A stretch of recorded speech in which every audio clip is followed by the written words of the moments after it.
Close the doors of your mind. Close the gates of your mind. Close the gates of your palace, your ba'ith, your ahal, your ahel, your tent, your mishkan, your mikdash, your temple, your body, the body you dwell inside, where your nefash dwells and where you guard your way as you walk by the way when you lie down, when you rise up. For today is the day of freedom. Today is the day of Qahalath. Today is the day that Yahuwah has given to us as another shabath, that we may cease from our labors, our own selfish self, our own selfish ways, and our own selfish ambitions. That we may place our plans aside and not make plans according to the Ruach and not according to our own inner man. For Yahuwah Elohim, Yahuwah is one, and he only has one Ruach, one Amunah, and one immersion. And that immersion is through his fire, through his Ish, through his fire, through his Debar. For he is not his Debar like fire. For today we acknowledge the one who made all of the har of the earth, all of the nahar, the rivers and streams of the earth, all the rivers and streams inside of the earth, underneath the earth, on top of the earth, and inside of every human being on the earth, whether they can spew out wormwood or they can spew out living water. Yahuwah Elohim.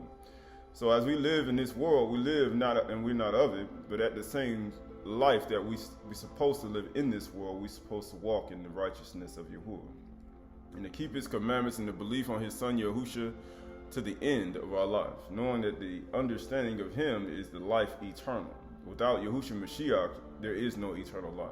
Without the son of Yahuwah, there is no eternal life. Without the understanding of him in the Torah and you searching the scriptures daily to make sure you got eternal life is not something that one should put aside for money, wealth, gain, and 401ks and charts and all these things that man seeks after. For he said, if you then be risen with Yahushua Mashiach, seek those things which are above, where Yahushua Mashiach sits at the right hand of Yahuwah.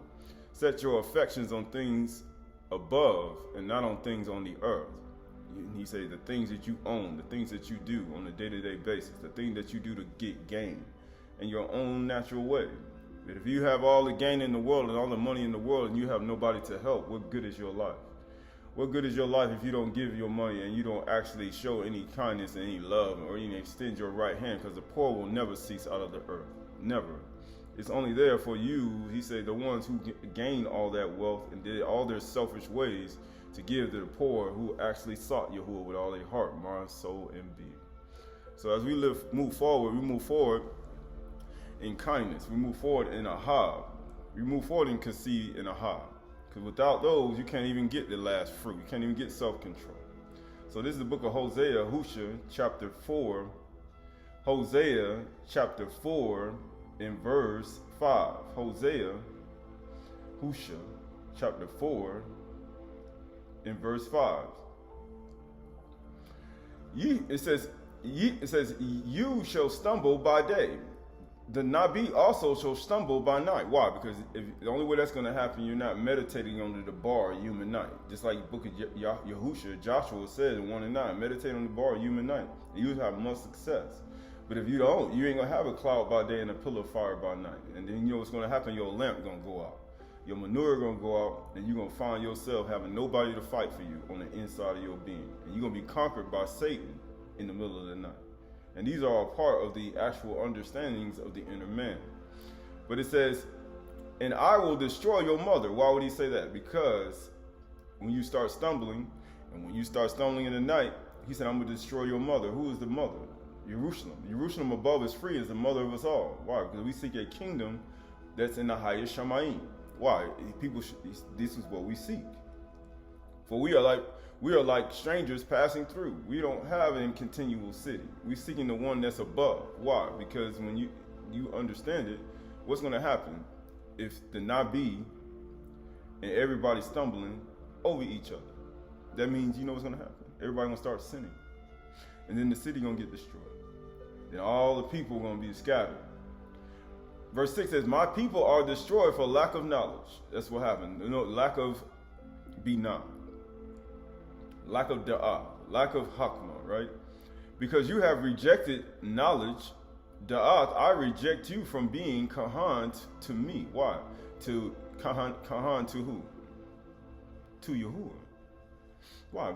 Because Yahuwah wants to hear what you have to say. He wants to hear your words. He wants to hear Shema, just like you do. He said, I reject you. I ain't even going to have you as my priest. I don't want no Kahan teaching me without no Bina Hamad. You don't even know your alphabet. How you going to teach somebody? You don't even know the basic fundamentals of grade school stuff. He was like, you don't even know. He was like, you're not going to teach me anything. And get what it says? I reject you from being Kahan to me. And since you have forgotten the Torah of your Elohim, so you forgot all the Torah. Because Shaul said, I speak to them who know it. So you forgot. So therefore, I also will forget your children. So he said, I don't want nothing descending out from you coming. I'm going to forget your children. Why? Because anything that descend out from you is not going to be anything that's going to be righteous, pure, they're going to be lawless. That's what's going to happen. Right? You say, why is this important? Because it's very important, right? So this is the book of 1 Corinthians chapter 15. 1 Corinthians chapter 15 and verse 35. 1 Corinthians chapter 15 and verse 35. 1 Corinthians chapter 15 and verse 35. But someone will ask, how are the dead raised? How are the people, he said, that was moved, like Adam, like Yahuwah promised Adam, how are the dead raised? What kind of body do they come? What kind of ba'is do they come in? A house, right? You foolish person, he says, you must be one of these people that forgot the Torah. Because that's the only reason you're even thinking like this. What you sow does not come to life unless it dies, right? So unless something dies, nothing can come to life unless something dies. I said a life for life. No, death to life. Something has to die in order for something else to come to life, right? And it says, and what you sow is not the body that is to be, but a bare kernel, perhaps of wheat or some other grain, right? You saw, so perhaps wheat. It could be barley. Right, it could be just a seed, right? But it's going to be some type of grain, right? Because you know why it says some type of grain? Because you need commodities, right? You need wheat, you need barley, you need that to make unleavened bread, you need that to make leavened bread. So how in the world do you not understand this if you're eating wheat and barley every single day, right? This is verse 38. But Elohim gives it a body as he has chosen, and each a kind of seed as its own body. So whatever type of seed you're going to be when you go into the ground, when you leave here, this earth, when it gets planted into the ground, it's going to rise again. And it's going to, just like you plant a spinach seed or dandelion seed or butternut squash seed or a soursop seed, or any of these other seeds, you see something come up, a tree comes up. And what happens? It yields a fruit. Right? But guess what? Verse 39. For not all flesh is the same. But there is one kind for humans, another for animals, and another for birds, and another for fish. So everyone has a different type of flesh. Right? Dagah, Oaf, and Bahima. All are different. They're all different fleshes. Just like a human body is different flesh. If you mix a human body with a bird, it's going to be not its original state. If you mix a human body with a fish, it's not going to be the original state of what that flesh was. It's going to be a different type of flesh. If you mix and you create a human flesh with a behemoth, it's going to be a different type of flesh, right? But they shouldn't do it though. But they're going to do it anyway. Verse 40. There are heavenly bodies, so there are bodies from the Shamayms, right? And earthly bodies. Two different types. But the Kabbalah of the heavenly is one kind, and the Kabbalah of the earthly is another kind. So it's two different types of bodies. Like, I can't say that I'm of the Ruach nature, the higher heavenly nature, when I'm operating according to an earthly manner. My earthly manner is a different type of body versus my inward man, my heavenly body, my Shamaym body of the higher ether is a different type of body. It's a different type of state of body. It's a different type. There is one kabod of the Shamash and another kabod or glory of the Yark or the moon, and another kabod of Kukab. For the stars differ from stars in kabod. Everything's different. It's all different. And just like everything is different, you're supposed to be different. You're supposed to be different. We're supposed to be a different being than what one, how he says, has, right? Right, so this is the first, 2 Corinthians. Look at it here. First, 2 Corinthians chapter 5, verse 1. 2 Corinthians chapter 5 and verse 1. 2 Corinthians chapter 5, verse 1. For we know that if the tent that is our earthly home is destroyed, why would he use tent? Right? Because you go all the way back to Bereshit. These are the first who dwell in tents, but he's using it as a analogy. Right? He said a tent, a hall, right? If our tent, that is our earthly home, is destroyed, we have a building from Elohim, a house not made with hands, right? So you have a different nature. Eternal in the Shamaym, we're talking about a different type of body, a higher etheric body. And which one you want to operate in? Because the earthly body is weak. The Ruach is willing, but the flesh is weak. That's why Koph and them were still sleeping while Yahushua was praying. You know why? Because Yahushua was operating in the heavenly body. It says, for if in the tent we groan, longing to put off our heavenly dwelling, if indeed by putting it on we may be found naked. For while we are still in this tent, we groan, being burdened, not that we would be unclothed, but that we would rather be further clothed, so that what is mortal may be swallowed up of life, right? These are all a part of what? A part of you. Right, going to Philippians chapter 3. Philippians chapter 3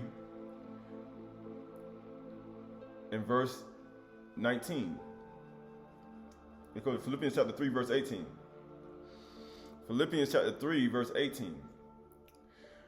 For many of whom I have often told you, and now tell you, even with tears, walk as enemies of the cross of Mashiach, or totality, or the tooth of Mashiach. Sign, signature, exit, four corners, of the tooth of the last alphabet of Mashiach. Their end is destruction. We just read that. Now people are destroyed for lack of knowledge. Their end is destruction. Their God is their belly. What do? And their glory is their shame. He said that's what they kabod in their shame, in their belly and in their shame. With minds set on earthly things, they set on the earthly tent. Their whole consciousness is not in the higher ethers. Their mind is on the earthly nature. But our citizenship is in the Shamaym. So your real citizenship is in the Shamaym. You know, I say if you're not a citizen on earth, you're a citizen in the Shamaym. But most people still don't understand that. And from it, we await a savior, the master Yahushua Mashiach. So you're going to be a citizen somewhere. You're going to have to be registered somewhere. So please don't be thinking like, oh, I'm going to be out of the system. When Yahushua get back here, you're going to have to be a citizen in his, you're going to be registered in his system too. And guess what? You know what's going to happen in that system? He got laws too. You know how people say, I don't want to do anything. I want to just be my own person. Well, guess what? You can't do that. You can't do it here on earth and you can't do it nowhere else. Right? You can't. And it says, who will transform our lowly body, because he's honored with the lowly, to be like his kabod, glorious body, by the power that enables him to be subject all things to himself.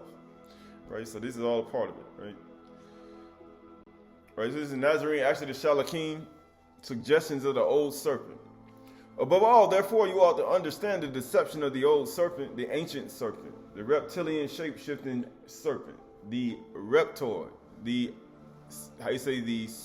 nakash, the whispering voice that's in your ear, and his cunning suggestions who deceives you as it were by prudence, or he wants to deceive you. Why? And by sort of reasons creeps through your senses. What? Deceiving you at great gain. That's your sight, your ears, your mouth, your skin, your body. Right? He want to deceive you through your nose, what you smell, what you taste. He's going to deceive you through your senses, through the light of your body. The light of the body is the iron. And if that eye be oiled, the whole body is illuminated. He want to corrupt that with darkness. He want to deceive you. Therefore, he enunciates in your minds, your makashba, your yetzer, your imaginations, opinions of Elohim, whatsoever kinds. Only that your sin is his comfort, right? He want to make you comfortable in your sin. For his immorality was condemned from the beginning to eat dust. For that he caused to be again resolved into the dust, him who had been taken from the dust, right? From Adam. Even to the time when your beings will be restored, being brought through the fire, right? Skipping over. From him, therefore, proceeds all errors and doubts. That's where it comes from. He in your head, he in your mind. Why? Because that's how he gets in. He gets in your consciousness, gets in the mind. Then he starts to form his own errors and doubts inside of your mind, by which you are driven from Amunah, faith, the belief. Yahuwah promised something, and then he'll drive you away from that belief, that Amunah in that one thing. By Amunah, Abraham left his father's house. By Amunah, he was willing to offer his son. By Amunah, right? A lot of people did things by faith, right? And belief in one Elohim Yahuwah, right? Because they don't want you to believe in one Elohim Yahuwah. Why? Because Yahuwah rules over all gods, all Elohims. So he'll tell you, no, he doesn't. He'll tell you that. By Amunah, Yahuwah, when you pray to him, he'll make you go from a weak state to a strong state. He did that for so many times, but you got to have Amunah that he can do it. See, Satan don't want you to believe that you got that power to pray to Yahuwah, and he'll turn your weakness into strength. He don't want you to know that. He wants you to trust in some elixir, some potion, some things that you can put in your body, right? And you know what he wants? He wants you to put it in your body and say, okay, this is what's going to help me out. The bar is not going to give me the strength to do it. I can't just pray and say, Yahuwah, give me strength. Yahuwah, give me the strength to endure this hour. Or give me the strength to get me through this 30 minutes. Or give me the strength to be able to do these things. Right, because he don't want you to do that. Yahuwah, help me. Yahuwah send him Malachi and he'll destroy a whole army like Jonathan and the armor bearer, right? Right? All these are a part of it, right? He don't want you to know you got that ability. He wants you to. From him, therefore, proceeds all errors and doubts by which you are driven from Amunah and belief in one Elohim Yahuwah. He don't want you to know that. He wants you to continue to trust in him. To give him all the kabod and the praise, because he don't want you to know you can do that. That's all he wants. That's all he don't want. Right? This is the book of Bereshit, chapter 2, 4 through 9. But we're going to stop at verse 2. Right? It says, these are the generations of the Shamayms and the Arats. Right? We just talked about there's body celestial of the Shamayms and there's a body of the earth. These are the generations of the Shamayms and of the earth. Why? Because we're of a earthly Shamayim nature, the Shamayms, and of the Arats. You're going to be registered. We are citizens in the Shamayim. So generations is something that you're going to be registered in. When they were created, you see, Yahuwah is a manager of all these generations on earth. The day when they were created, just like a man has children or a woman and they register them in a family book and they show where they come out from into the world, well, Yahuwah has a registry where he shows all the beings and written in the Shamayim that he created and in the Fash, right, in the Fesh. And you'll have your earthly nature. Now, if you continue to focus on the earthly nature, you're going to miss out on your Shamayim registry, your registration, right? You'll be so focused on the earth, you're going to forget about the Shamayim registration. And it says, in the day that Yahuwah Elohim made the Arats and the Shamayims, and he made it all. He made the earthly registration and he made the Shamayim registration, right? It's all a part of it, right? Right, so that word for generations is Tuladah. Tuladah. Why? Tuladah, right? Just like any other thing. You got to be a good manager to do this, right? Descendants, right? You got to write down all the descendants, right? All the results, the proceedings, the generations, the genealogies, right? Genealogical list of descendants. This is why we talk about different things inside of a structure that has inheritors of the beneficiaries and the beneficiaries along with beneficiaries. These are all a part of it. It's all the course of history. You got to write down. That's why you read in the Torah, you read all the histories and the accounts of everything that's happened, right? It says begetting or account of heaven, of Shamayms, right? That's what Yahuwah did in Bereshit chapter 1, all the way down through the first 6 days, and the seventh he rested, right? It means what? Descendant, family, history, generations, genealogical registration. Our citizenship is in the Shamayms. But they that are of the earth, he said, their kabod is their belly, and their kabod is their shame. Why? Why he says their kabod is their shame? Because the earthly nature was what Adam hid himself in the bush with after he sinned against Yahuwah. And he hid in shame. Why? Because he was naked. Right? He says order of their birth, right? These are all genealogies, right? Generations, right? There's a reason why people focus on, let's have no argument about genealogy. So they only contend strife. That's only when it's of the natural earthly nature. That's what he was talking about. The actual citizenship on the earth. You're going to mess up. Why? Because you're going to start arguing, and then you're going to give into your flesh, and then your flesh is going to take over, and then the only thing you're going to be focused on is that, and then that's what? You're going to lose out on your registration in the Shamayms, because you're registered in the Shamayms first before here. Because it should be that way, because that's how Yahushua walked, right? Right. So it says these are the generation of the Shamayms and the Arats. The word for earth is Arats. Starts with the Aleph, right? But it says what? Land, earth. Right? Earth, right? Inhabitants, country, territory, district, right? Land without return, the underworld, right? Because there is an underworld in here. Sheol is on earth, like Sheol underneath the earth. It's another dimensional doorway, gateway to a whole nother world that's endless, right? It's an endless world, and it's just without measure. You can't even measure it. It's impossible. That's how big it is. And everybody gonna descend into it who come at Yahuwah, come at Yahuwah and be like, Yahuwah, you did this, you did that. It's like Qahalath. Because remember, Qahalath came at Yahuwah and said, he told Mashah, you killed him, and they forgot about Yahuwah, and they said, no, Yahuwah, you killed Yahuwah, I did it. I destroyed them. I sent them to the underworld. I sent them to the underworld so they can get out of Sheol. How are you gonna get out of Sheol? By confessing their sins. But it says space of a distance of a country, measurements of a distance, councils, right? Canaan, right? Firm, right? A nation, it says wilderness, right? These are all a part of the world. Earth, the ground, right? This of the earth, right? That's what happens, right? The word for heaven is Shamaym.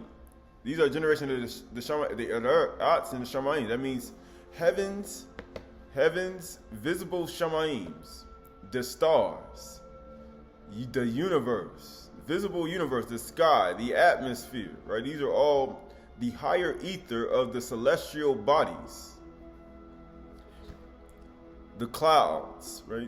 You say why? Because the celestial nature, when you start operating in the celestial nature, your thought process is you're going to be thinking about the atmosphere, the sky, the universe, the higher ethers, the cloud. This is how you know you're in the Shamayim nature mind. You start thinking about the things in the Shamayms, right? They put astrology in here, but that's just the study of the movement cycles of the constellations, right? You're going to be thinking differently than the people of the earth.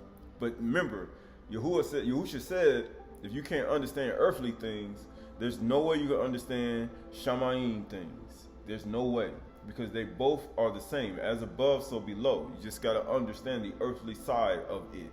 It's all a part of it. Right, so it also means what? The second form or being dual for unused singular, right? The second form, right? But it also means what?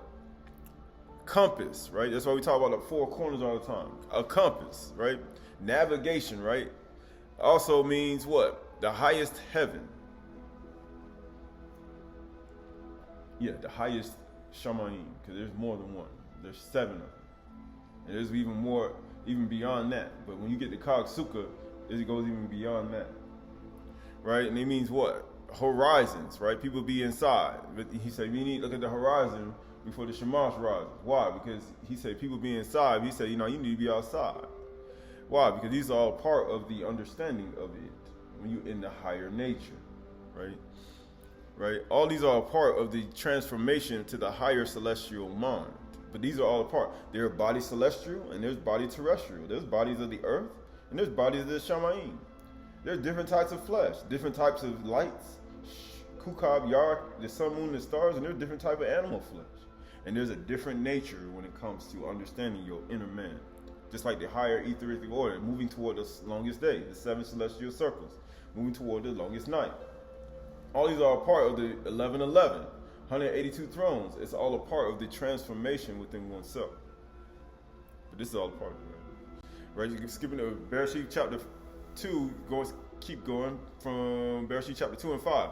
And when no bush of the field was yet in the land, and no small plant of the field had yet sprung up, for Yahuwah Elohim had not caused it to rain on the land. Why? Because these are all a part of what? The earthly world. And there was no man to work the ground, and a mist was going up from the land and was watering the whole face of the ground.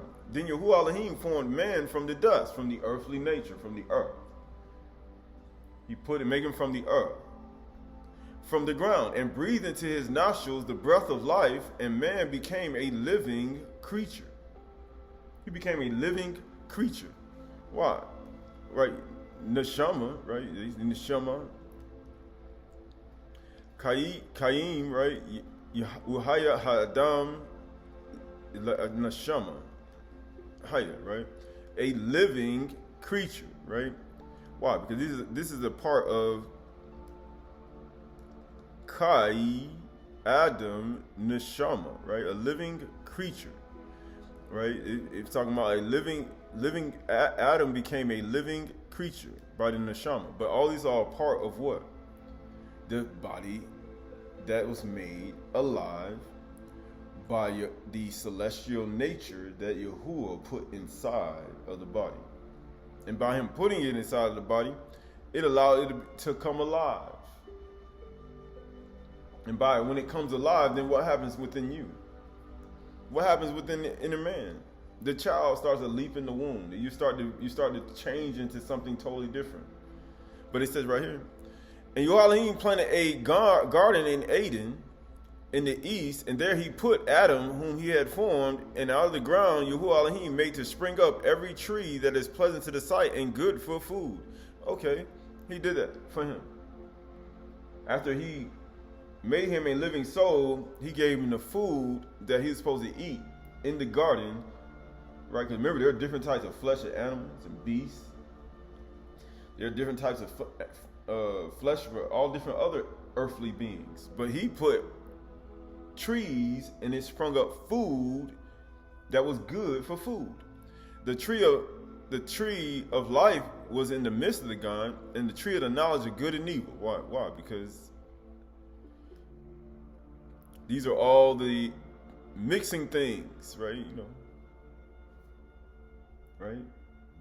Then you just have other things that just give life, just one ingredient. Right? But then you have all the mixing stuff, right? But it's all a part of it. But here we go. Right, so that word for nefesh, right, it says ha'adam nefesh, that means what? It means neshama, I'm sorry. Nefash, I'm sorry.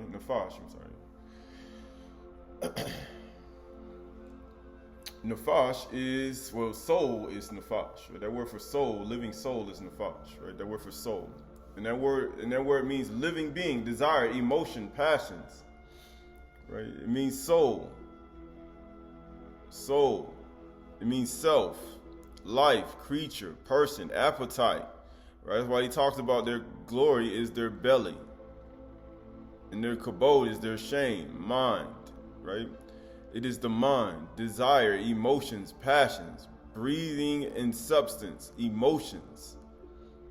right? These are all a part of the appetites of human beings, right? Why? Because these are all what allows you to become back to life. But he says he became a living soul because he's born of the, he's not born of the, he's born of the earthly nature. It's living. It's alive. It means breathing creature. That is an animal or vitality, right? Just like the vitality of oneself. Right, when you start to really understand your earthly nature, you start to really investigate your mind, your appetites. You as a person, an individual, you start to investigate who you really are. Your being, your emotions. You start to really dive deep into your emotions and see what really makes who you are. You start to really marry these things. You start to understand it on the level that you need to understand it. You start to understand it. And then you start to understand this part, the greedy part of yourself.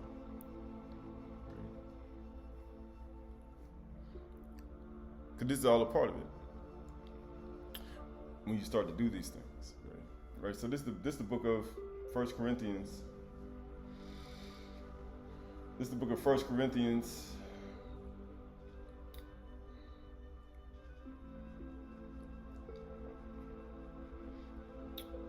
1 Corinthians chapter 1.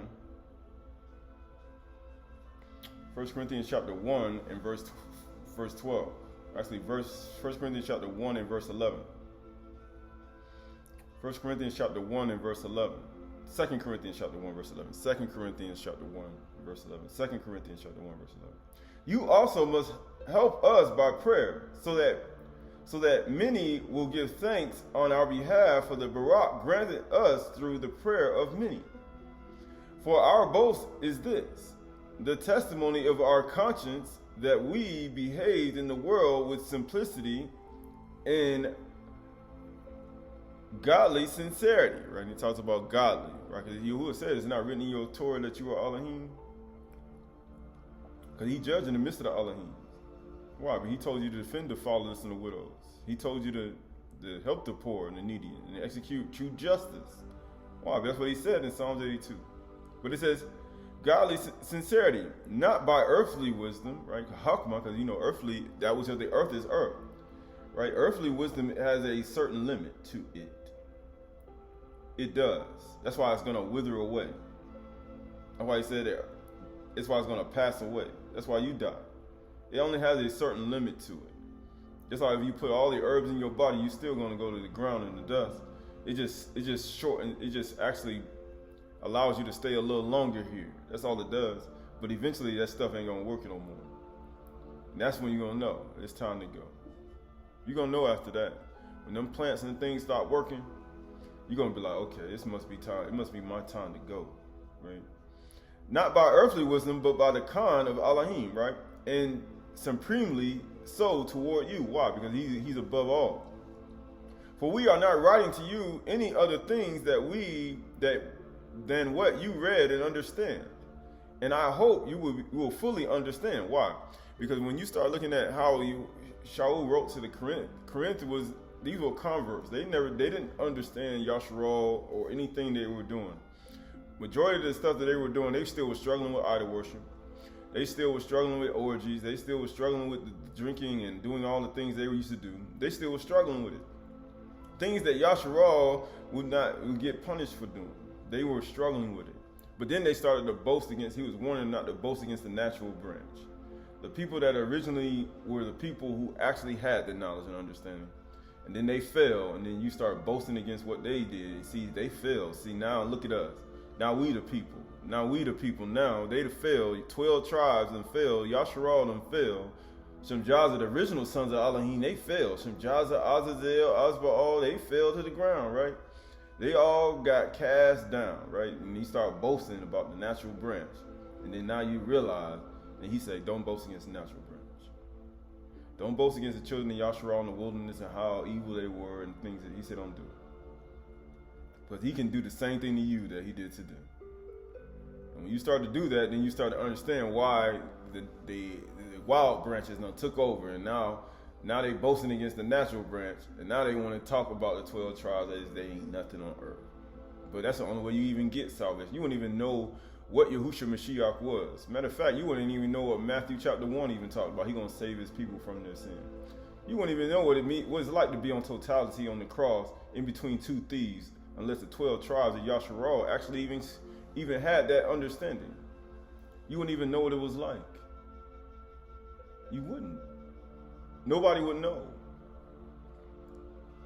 He cast your sin as far as the east is from the west. You wouldn't even know what that is. Unless Yasharal and Yehuda. If Yahushua didn't come in the form of a Yehudi and become as a lamb of Elohim like the Pesach on the first Shamaym, because you know that's the first Shamaym, the first Kag and Muad. If he didn't come like that, one wouldn't even know what it was like to get salvation and him becoming the lamb of Yahuwah. You wouldn't even have, great is the lamb, worthy is the lamb. You wouldn't even be able to understand that without Pesach, without Yahushua Mashiach. You wouldn't even be able to sing the song. But that's why people who come into Mashiach still struggle with pagan worship. They still struggle with it. They still believe on them, but they still struggle with the things they used to do before. Why? Because they still have the earthly nature. Some of the things that they still can't let go of. But it says, not by earthly wisdom, but by the Khan of Elohim supremely toward you. For we are not writing to you anything other than what you read and understand. And I hope you will fully understand. Because they still ain't fully understand when he wrote this. Just as you did partially understand us, right? They didn't even understand everything he was writing. So you think they were doing everything the Torah says? You think they were actually obeying the laws? They didn't understand it. You partially understand us, that on the day of our master Yahushua you will boast of us as we boast of you. Right? He said, look what we did. But guess what? Because I was sure of this, I wanted to come to you first so that you might have a second experience of come. Why? Because to understand it. Right? I wanted to visit you on my way to Macedonia and to come back to you from Macedonia and have you send me on my way to Judea, right? But we're going to skip over that. But that's not what I want. But here we go. We was reading that book. Going to the book of Colossians. The book of Colossians.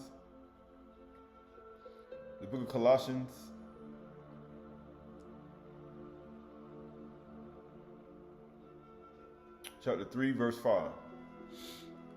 Book of Colossians, chapter 3, verse 5. It says, put to death, therefore, what is earthly in you. So every day you're going to have to do this if you really want to walk in the Shamaym mindset, the Shamaym nature. Because if you don't do this, right, as a manager of your own body, because remember, this is what's in you. That means you have to be the manager of you, right? Because you have a celestial nature, you have an earthly nature. One man can't manage a whole bunch of people earthly nature. That's your job. And there's nowhere in the world I can manage everybody's earthly nature and appetites. Right? That's like me saying, don't go in the cookie jar, but then I leave and you go in the cookie jar anyway, because it's your earthly appetite to eat it. Like, I can't stop you from going in. You have to stop yourself from not going in and eating from it, right? Because it makes no sense. Right? Put to death, therefore, what is earthly in you, sexual immorality, right? That's adultery, fornication, right? Anything to do with lust, anything. You say you got to do that. Nobody can stop it. No other human being going to be able to, I have a men's group and they're going to show me how to do it. And they're going to, no. You're going to have to do it yourself. I need a women's group to stop me from fornicating, committing adultery. I need some, like mine. You can still be around light and still want it, right? All you Satan just waiting for you to be alone just one time. That's it. It ain't, people say, impurity, right? These are all things that, according to the Torah, that says impure, right? Passions, right? You got them passions, them things you want to do, them evil things you want to do, those things you want to do. Evil desire, right? These are all evil desires. Sleeping with an animal is an evil desire, right? I want to mate with an animal and make half this and half that. That's like an evil, very evil, right? And covetousness, right? These are all part of the 10 Commandments, which is idolatry, right? On the account of these, the wrath of Yahuwah is coming. In these you too once walked, right? When you were living in them, right? So that means your day-to-day lifestyle. But now you must put them all away. Anger. Why? Wrath, malice, slander, obscene talk from your mouth, right? These are all apart. Do not lie one to another, seeing that you have put off the old self with its practices, and having put on the new self, because the old self is the earthly nature. Then you have the new self, which is being renewed in the knowledge after the image of its creator. These are the generations of the Shamayms and the earth. These are the generations of the Shamaym and the earth. Here, there is no nationality, I say nations, Greeks and Yehudi, circumcised or uncircumcised, barbarian, Scythian, slave, free, but Mashiach is all in all, right? So it doesn't matter what tribe you come from, because it was a 12 tribes, and then he's like, okay, all these people that come together in Mashiach, now you have to understand what it's like. Yasharal Yehuda first, right? Then you got the strangers who came to Yasharal Yehuda and converted over to them and joined themselves to Yasharal Yehuda. Then the rest of the world, right? That's how it works. That's how it works, because salvation was given to Yasharal and Yehuda first.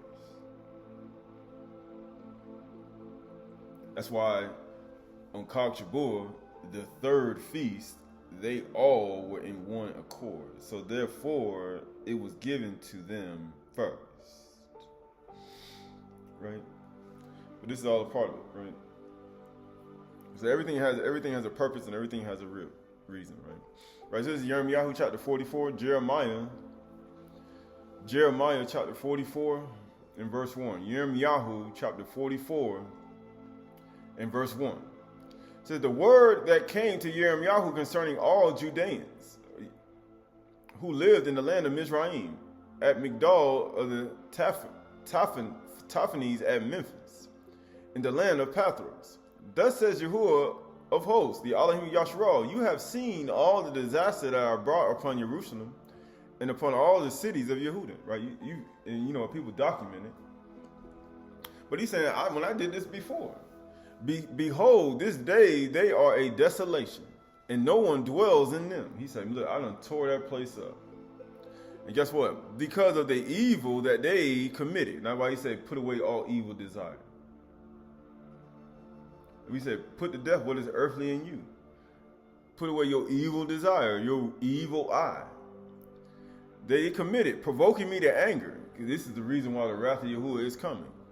In that they went to make offerings to serve other gods that they know not. He said they went to serve other gods they know not. Neither they, nor you, nor your fathers. He said, they didn't even know these gods. Yet I persistently sent to you all my servants of Nabiim, saying, oh, do not do this abomination that I hate. Please don't do it. Please don't do it, right? So going to the book of John, first John, I think it's John. Yeah.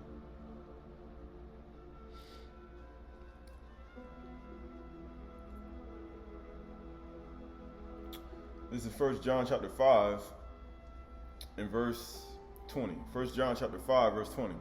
And we know that the Son of Elohim has come and has given us an understanding, right? Because he said, so you got an understanding of this. So that we may know him who is true. So you know him. And we are in him who is true, in his Son, Yahushua Mashiach. He is the true Elohim in eternal life. Little children, keep yourselves from idols. Why?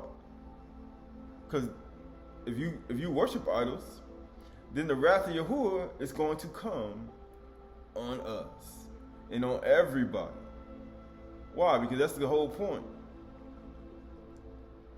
Right, this is 1 Thessalonians, verse 1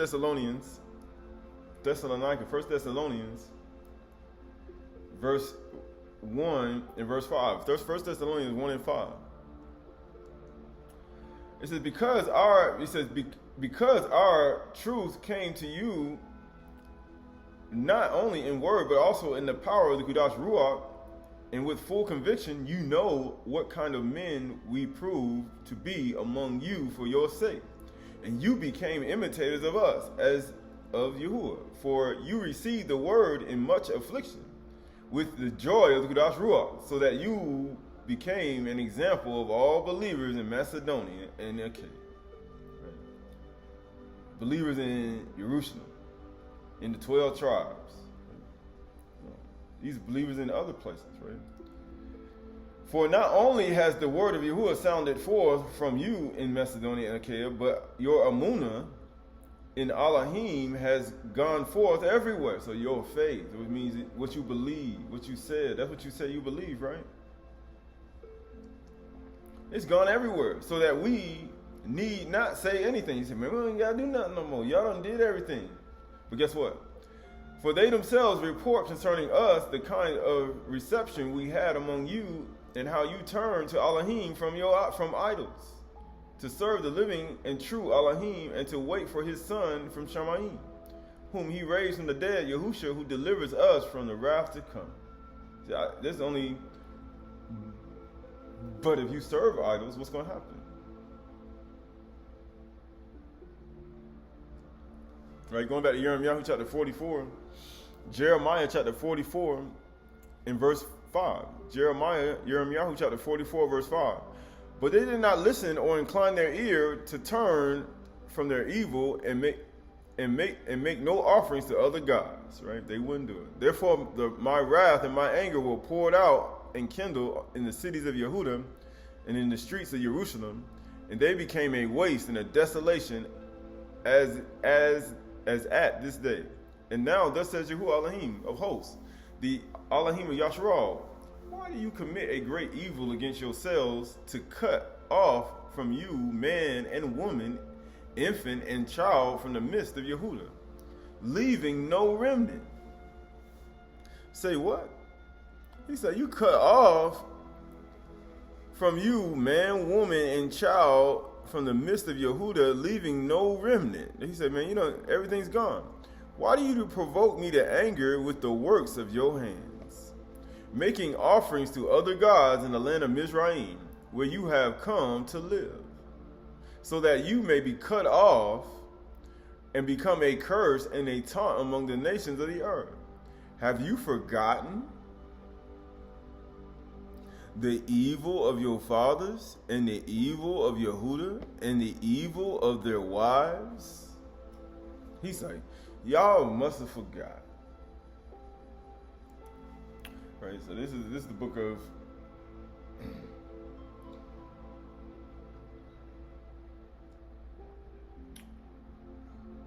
Hebrews. Hebrews chapter 12 and verse 3. Hebrews chapter 12 and verse 3. Hebrews chapter 12 verse 3. Hebrews chapter 12 verse 3. It says, consider him who endured sinners such hostility against himself, so that you may not grow weary or faint-hearted. Why? Because if you grow faint-hearted, here comes this artificial all error and doubt. In your struggle against sin, that you have not yet resisted to the point of shedding your blood. And have you forgotten the exhortation that addresses you as sons? My son, do not regard lightly the discipline of Yahuwah, nor be weary when you reprove by him. For Yahuwah disciplines one whom he loves, and chastises the son whom he receives. If it is for discipline that you have to endure. Elohim is treating you as sons. Right? It's all a part of it, right? Going back to Jeremiah chapter 44, verse 9.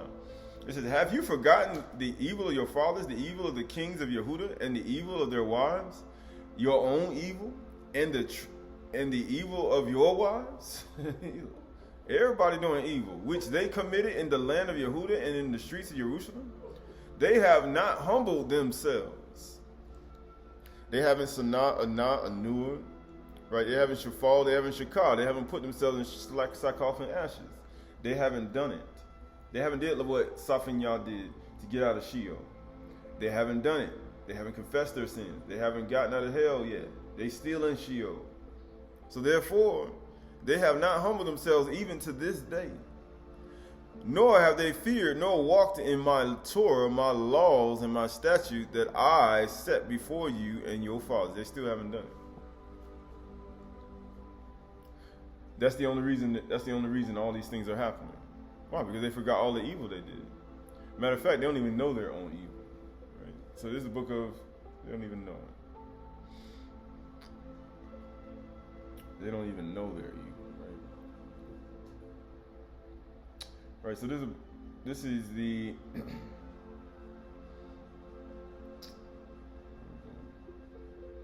yeah. So going to the book of Timothy. This is 1 Timothy, 2 Timothy chapter 3, 2 Timothy chapter 3, 2 Timothy chapter 3, verse 10. 2 Timothy chapter 3, verse 10. You, however, have followed my teaching, my conduct, my aim in life, my amunah, my patience, my love, my steadfastness, my persecutions, and sufferings that happened to me at Antioch, and Iconium, and at Lystra, which persecutions I endured. Yet, from them all Yahuwah rescued me. Indeed, all who desire to live righteous in life, in Mashiach Yahusha, will be persecuted. Right, so let's just understand that.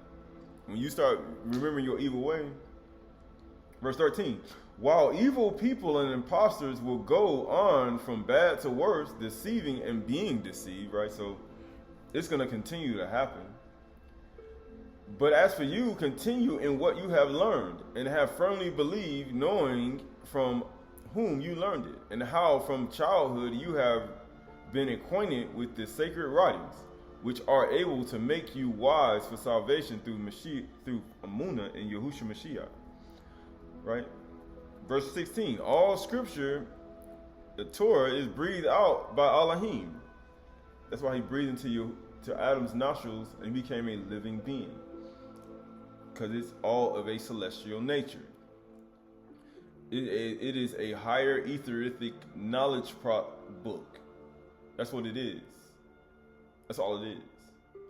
It elevates the consciousness to a higher state of being. That's all it does. Above the earthly nature and the evil nature of yourself, of the earthly nature. That's all it does. It elevates your consciousness past it. When you subject yourself to all the evil desires of the flesh and the earthly parts of yourself, then you're now operating in the lower nature of who you are. And you need to know that. And you're not operating in the higher nature. That's why all the laws that govern the lower nature were there to keep you in a higher state of being. That's why all the Leviticus, Jabarim, and Exodus, and all the different stories in there was to give you an example of, okay, you see what happened to this person, don't do that. Make sure you don't do that, don't do that, don't do that. And then more writings comes out and you find out other things. But at the same time, it's only there to keep you in a higher state of being.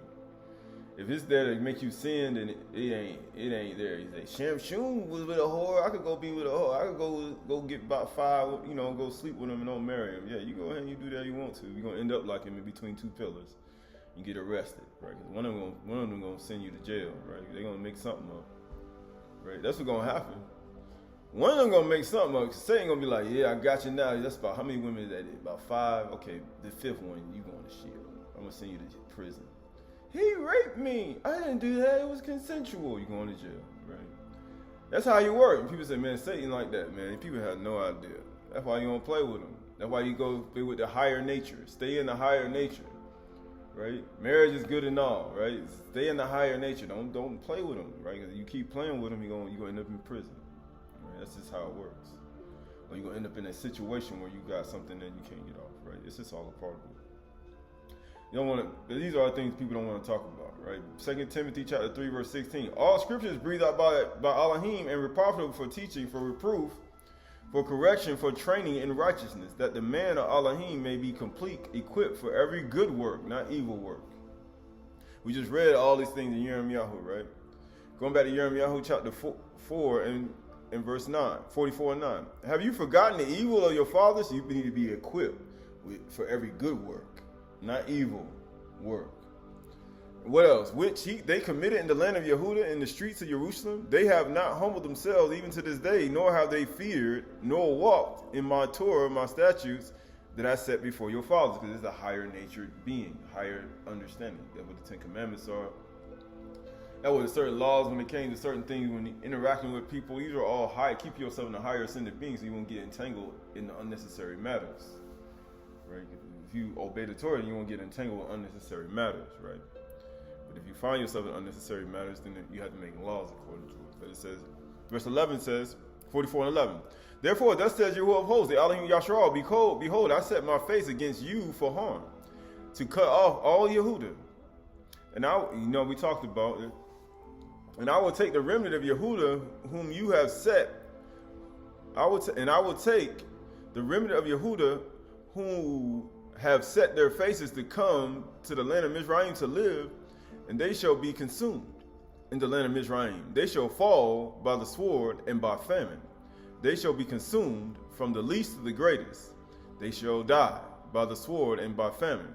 And they shall become an oath, a horror, and a curse, and a taunt. Why? Because of your behavior. Because of the things you do on a day-to-day basis. The earthly nature is now taking over. Evil desire, anger, wrath, bitterness, hatred, jealousy, envy, strife, rivalries, right?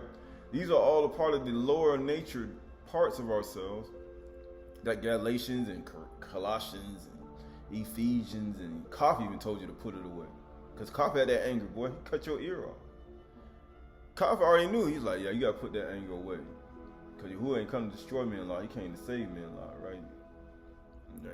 He even knew that. All that's a part of it, right?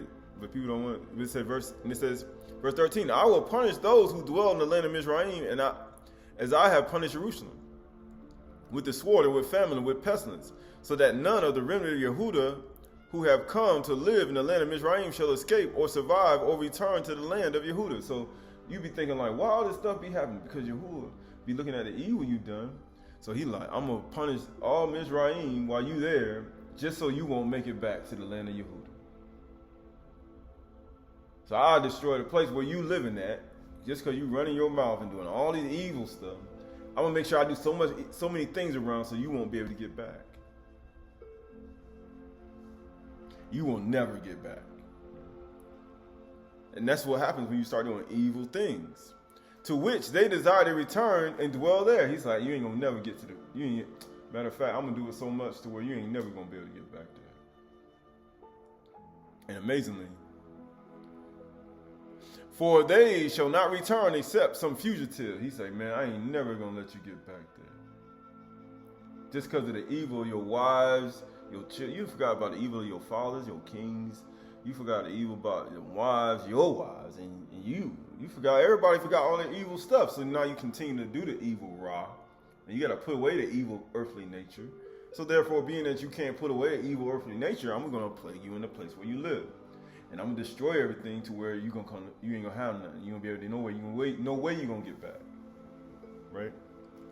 Verse 15. Then all the men who knew their wives he said, after he had heard all this, he's like, man, he was like, I ain't going to let y'all get back. But guess what? Then all the men who knew that their wives had made offerings to other gods, and all the women who stood by a great Adah, all the people who lived in Pathros in the land of Mizraim, answered Yirmiyahu, as for the word that you have spoken to us in the name of Yahuwah, we will not listen to you. He's like, man, we ain't listening to nothing you said. You know why? You know why they ain't gonna listen to nothing you said?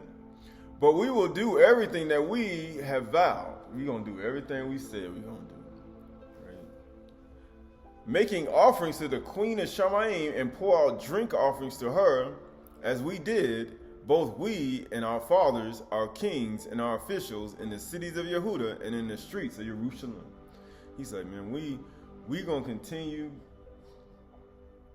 to do what we've been doing as we always been doing, right? Right. So this is the book of James.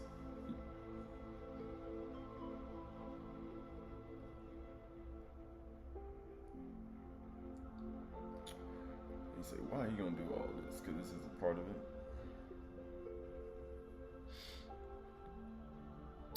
This is the part of it, man. He said, man, we're gonna do this thing.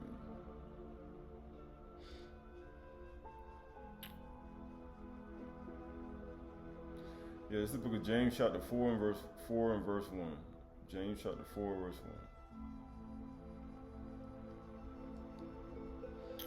James chapter 4 verse 1. It says, James chapter 4 verse 1. It says, come now, you rich, and weep. James chapter 5 verse 1. James, Jacob chapter 5 verse 1.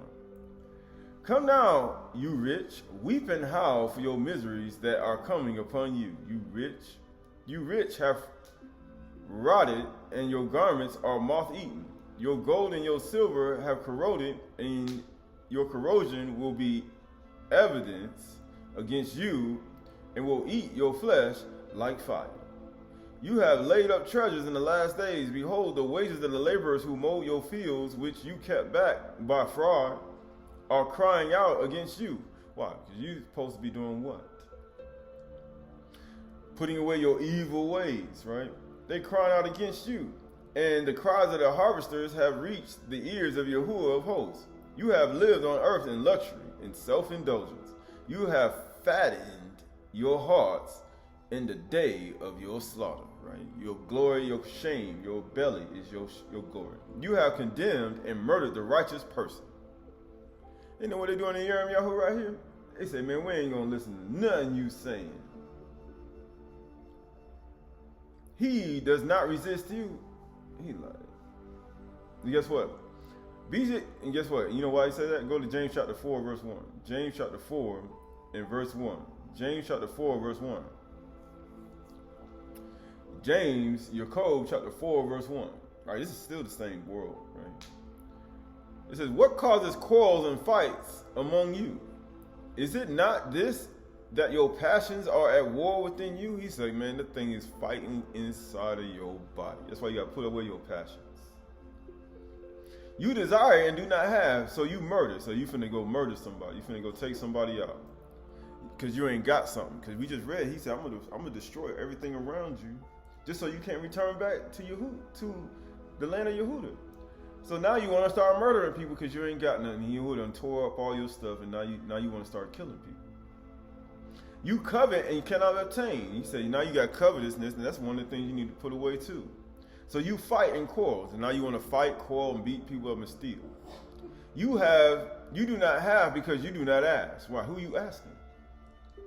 Was you going to ask a human being? We reading right here that you got to turn back to his law, his commandments, his statutes, and then you got to repent, and then you got to go into sackcloth and ashes. You got to confess your sins so you can come out ahead.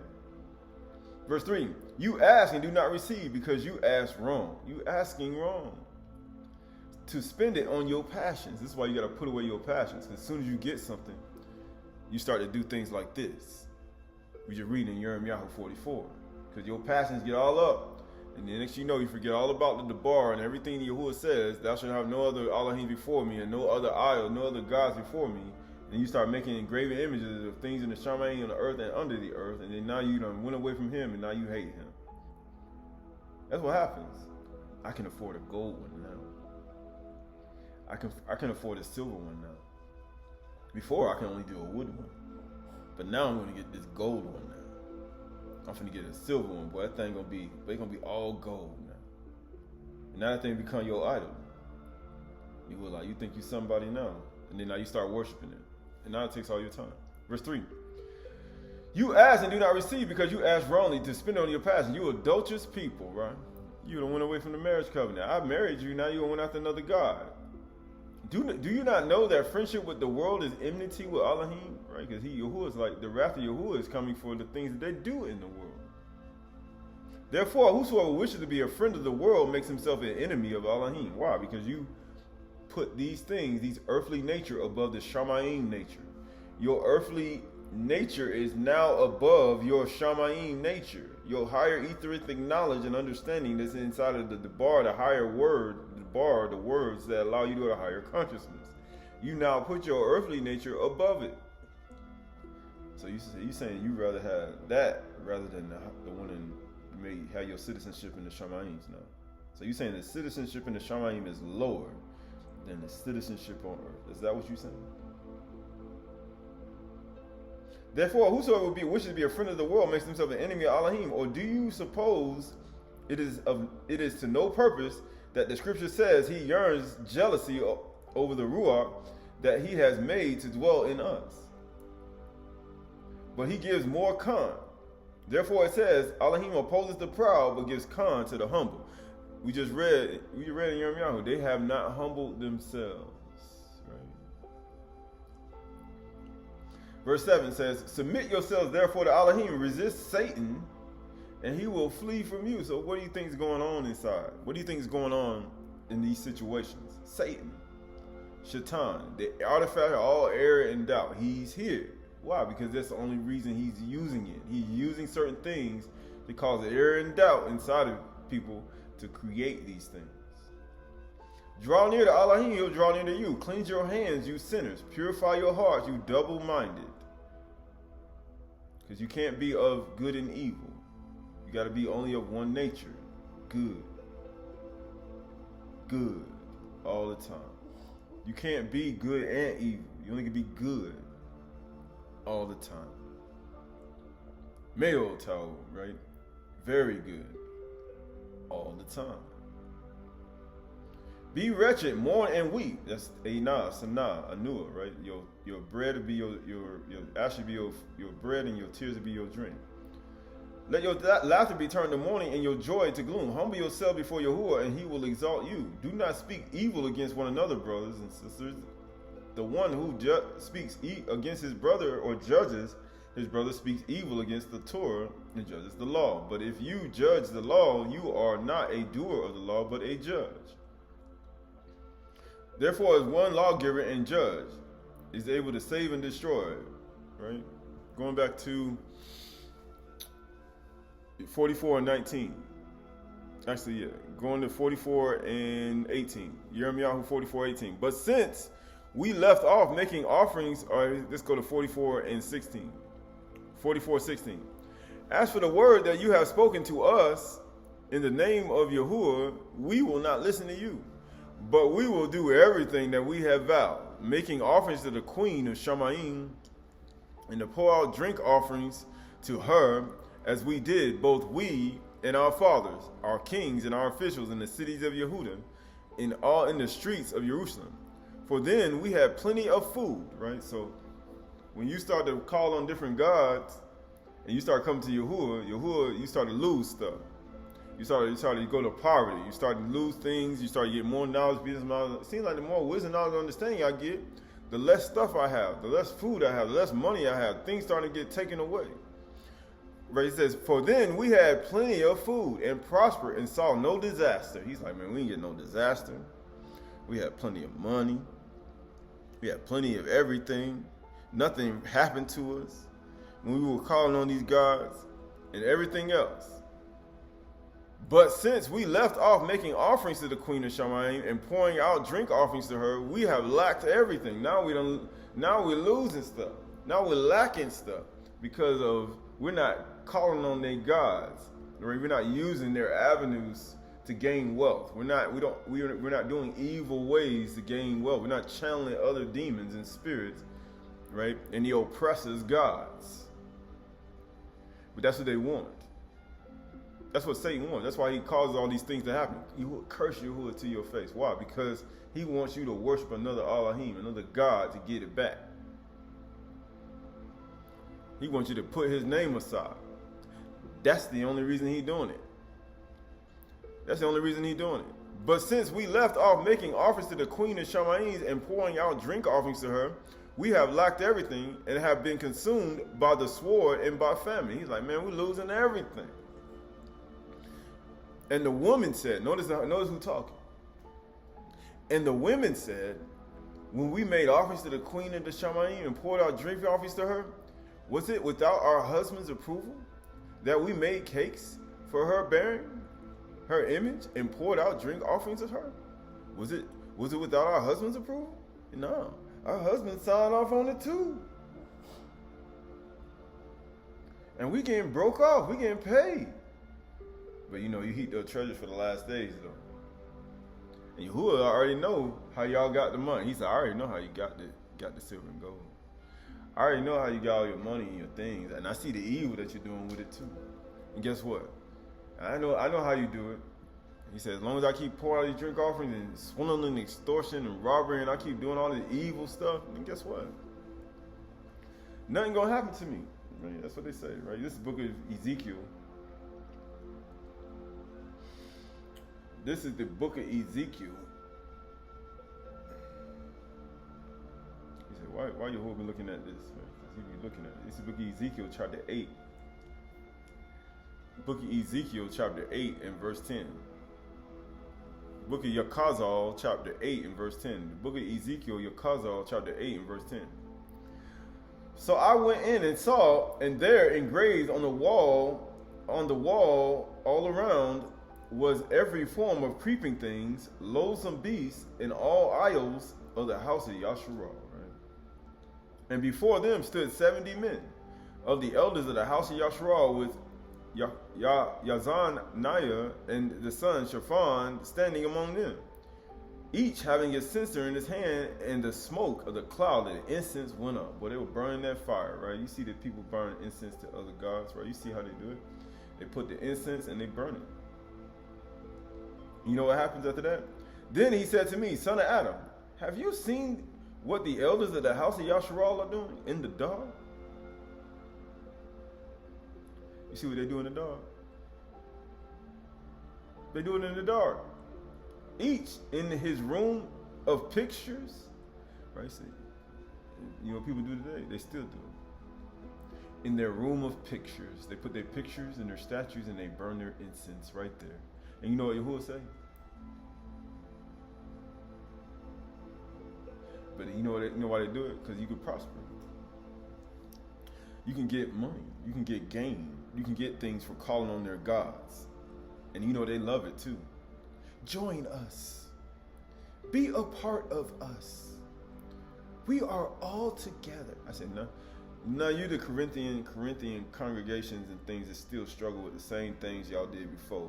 And there's no need for me to join in with you because y'all still struggling with idols and y'all still got them gods and y'all still burning incense to other gods and paganism and all this other stuff. So there's no point in me trying to join anything you're doing because I already know that the wrath of Yahuwah is literally at the door. And you know what he says? I'm going to plague everything around you of all the people there. So that means that it becomes an inclusive punishment. Well, all-inclusive. I don't want to be all-inclusive. It's only going to be inclusive with you. All-inclusive. It's not going to be all-inclusive. Like, there's not going to be none of that. No, it's going to be inclusive. It's going to just be you, right? Each had a censer in his hand, and the smoke of cloud incense went up. Then he said to me, son of Adam, have you seen what the elders of the house of Yasharal are doing in the dark, each in the room in his pictures? Look at this guy, man. Look at this guy. Look at his arms, right? I said, that's your gods. That's your pictures. That's y'all stuff. Why? Because these are all a part of the gods that they serve, right? Because it makes you prosper and you get wealth. You can get gain. You can get all that stuff. And you know it, dude. I mean, that thing gives you a whole bunch of money. And you know what happens with that? You still can get that. Still get that recognition. You still get it. But it becomes, what do I believe and what do I don't believe? And that's a choice that people got to make. You know how I said you still got that struggle. And that struggle, it becomes something that becomes punishment. Because Yahuwah has to get you to the point where you can understand to where you can get to the point where you can transform God. He said, but it's only be inclusive, not all inclusive, right? Then he said to me, son of Adam, have you seen what the elders of the house of Yasharal are doing in the dark, each in his room with pictures? For they say Yahuwah does not see us. Yahuwah has forsaken the land. He said also to me, you will see even still greater abominations that they commit. Then he brought me to the entrance of the north, right? You know the north, the north gate of the house of Yahuwah. And behold, there sat women weeping for Tammuz. He said, man, they weeping for Tammuz. He said, you know, when Tammuz get crushed, when something happened to Tammuz, women start crying. Oh my gosh, right?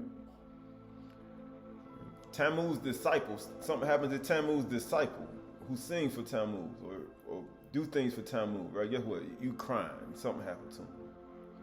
Hey, weeping for Tammuz. Then he said to me, have you seen this, O son of Adam? He's like, Man, they don't even, Yahuwah, like, they don't even weep for me, for the evil that they do.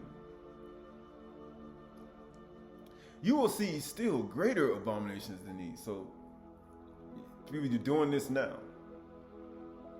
This is why Yahuwah, he said, why Yahuwah be putting the bill of divorcement in people's hands?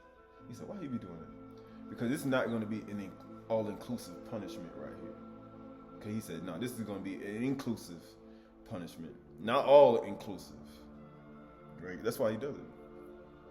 He said, what makes a person want to return? After Yahuwah divorce you, he get rid of you. Yahuwah's like, he said, then you're going to find out what your God's going to do. He said, where your God's at now? Verse 15. Then he said to me, have you seen this, O son of Adam?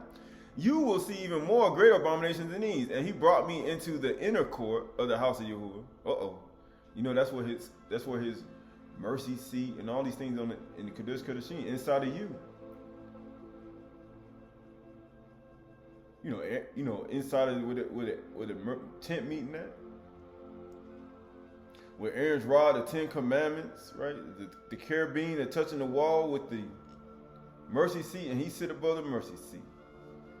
And he brought me to the inner court of the house of Yahuwah, and behold, at the entrance of the temple of Yahuwah, between the porch and the altar, were about 25 men with their backs to the temple of Yahuwah, and their face toward the east, worshiping the Shamash, the sun, toward the east. Like, what you worshiping? You worshiping the sun?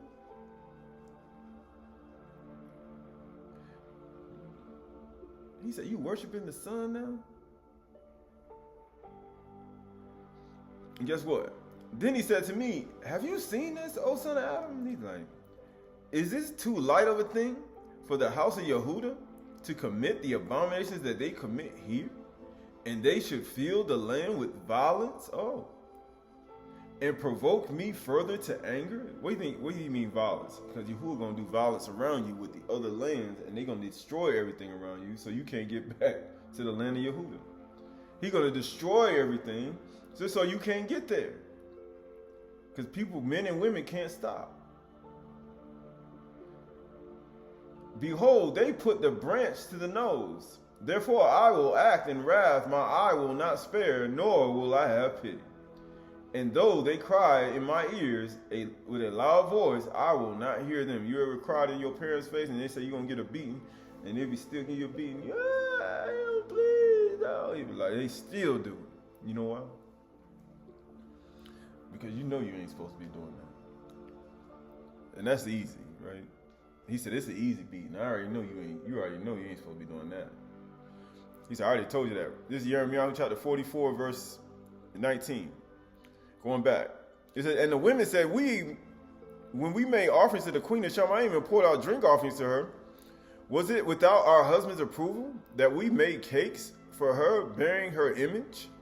And you got that picture on it. You put that picture on it. And poured out drink offerings to her. And you know, you get that picture, you put it on the cake, and then you get your little drink, throw that down and get your little, and eat it. And you'd be like, man, what did they be doing with this stuff? Because this is a whole part of it, right?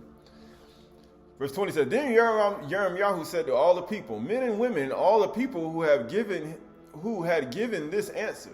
So he like, this is the answer that people were answering back. As for the offerings that you offer in the cities of Yehudah and in the streets of Jerusalem, you and your fathers, your kings and your officials, and the people of the land, did not Yahuwah remember them? Did it not come into his mind? Yahuwah could no longer bear your evil deeds and your abominations that you committed. Therefore your land has become a desolation and a waste and a curse, without inhabitant, as it is this day. It is because you made offerings and because you sinned against Yahuwah and did not obey the voice of Yahuwah or walk in his Torah, his law, and in his statutes and his testimonies, that this disaster has happened to you as it is this day. So they were keeping the mu'ahs, the feast, the mu'ah, eating the unleavened bread. They were doing everything that people do, right? Wearing the clothes and things that they wore, right? And everybody looking good, feeling good, right? They were doing everything that people do. But they just were doing other things as well. So you can still do it, and you can still be punished, right? Verse 24, Jerusalem said, oh, yeah. And he says, Yirmiyahu said to all the people and all the women, hear the word of Yahuwah. All of you of Yehuda who are in the land of Mizraim, thus says Yahuwah of hosts, the Elohim Yashra, you and your wives have declared with your mouths and have fulfilled it with your hands, saying, with your yard, we will surely perform our vows that we have made, to make offerings to the queen of the Shamaym and pour out drink offerings to her. Then confirm your vows and perform your vows. That's what he said. Do it. Therefore, hear the word of Yahuwah. All of you, Yehuda, who dwell in the land of Mizraim, behold, I have sworn by my great name, says Yahuwah, that my name shall no more be invoked by the mouth of any man of Yehuda in all the land of Mizraim, saying, as Yahuwah Elohim lives. Behold, I am watching over them for disaster, and not for good. All the men of Yehuda who are in the land of Mizraim shall be consumed by the sword and by famine, until there is an end of them. Right? You say, wow, just because these are the punishments. Because this is all a part of it. Right? This is the book of Deuteronomy chapter 5, verse 28. Deuteronomy chapter 5, verse 28. And Yahuwah heard your words. He heard.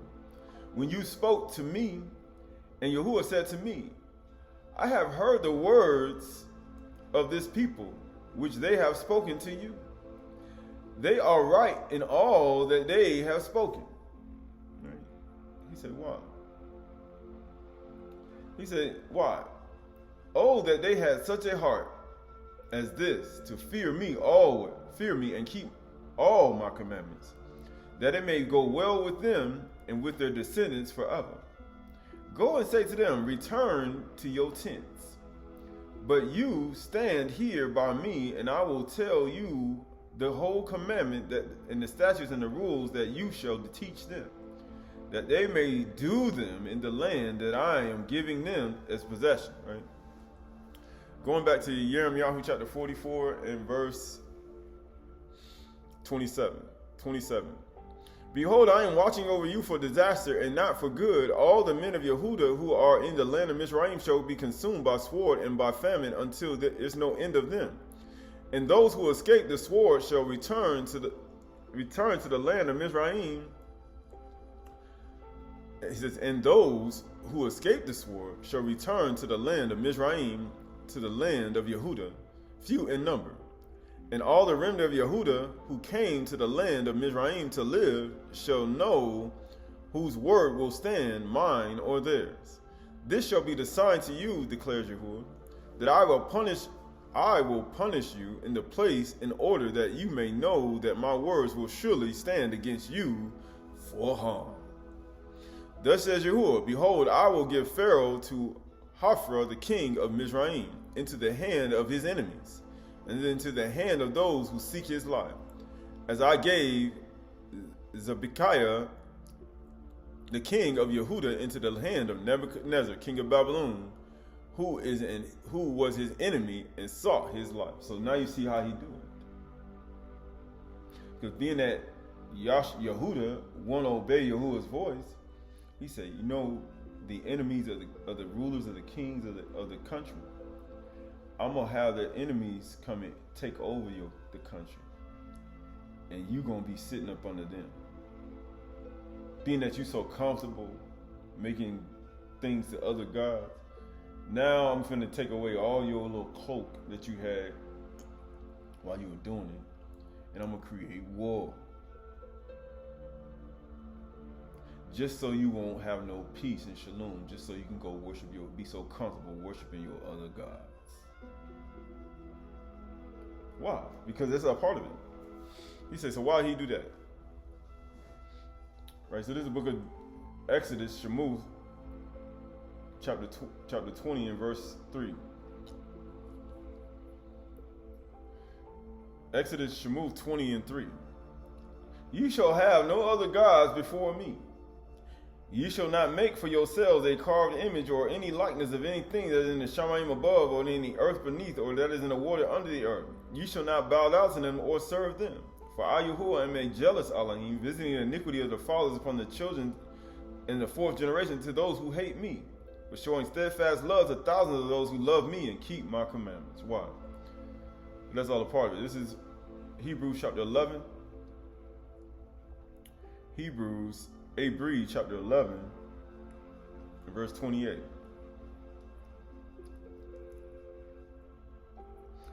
Ayshr chapter 11, verse 28. Hebrews chapter 11, verse 28. By Amunah he kept Pesach. You know, people ain't got no Amunah today.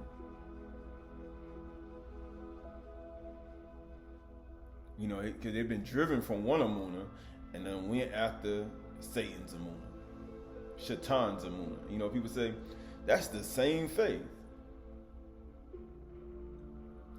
And here you are. He say, by Amunah they kept Pesach and sprinkled the blood so that the destroyer of the firstborn might not touch them. By Amunah the people crossed the Red Sea on dry land, but the Mizraim, when they attempted to do the same, were drowned. By Amunah the walls of Jericho fell down after they had been encircled 7 days. And he said, man, what feast is that? That's the fifth feast. You know, that's Yom Teruah.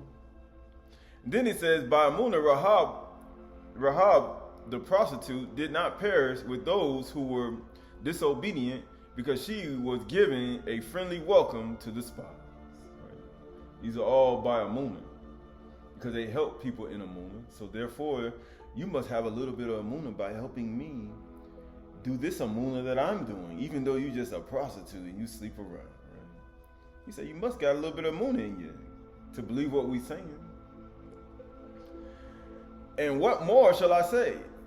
For time would fail me to tell of Gideon, Barak, Shamshun, Yaphtha, or Dawid, or Shemuel, and the Nabi'im. We just read one. By Amunah, Yirmiyahu warned the people that Yahuwah was going to do something if they don't stop worshiping the queen of Shamaym by faith. He said, I ain't got nothing to do with faith. Yes, it is. It's Amunah. How else you going to do it?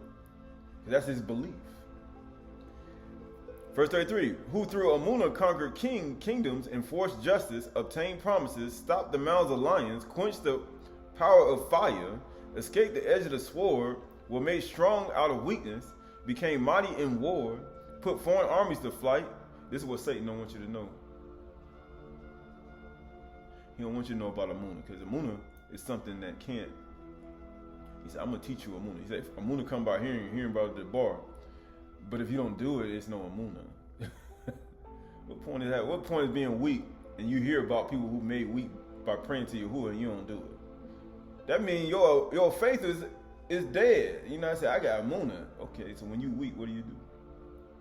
When you get ready to go to battle or you go into a situation, what do you do? Oh, so you don't believe it then. So that means you ain't got no Amunah then. You don't believe that he got Amunah to get you out of this situation. You think, oh, so you gotta pray to the queen of Shamaym now. You gotta inquire of other gods. You gotta inquire of other gods to do it. That's the only way you're gonna get it back.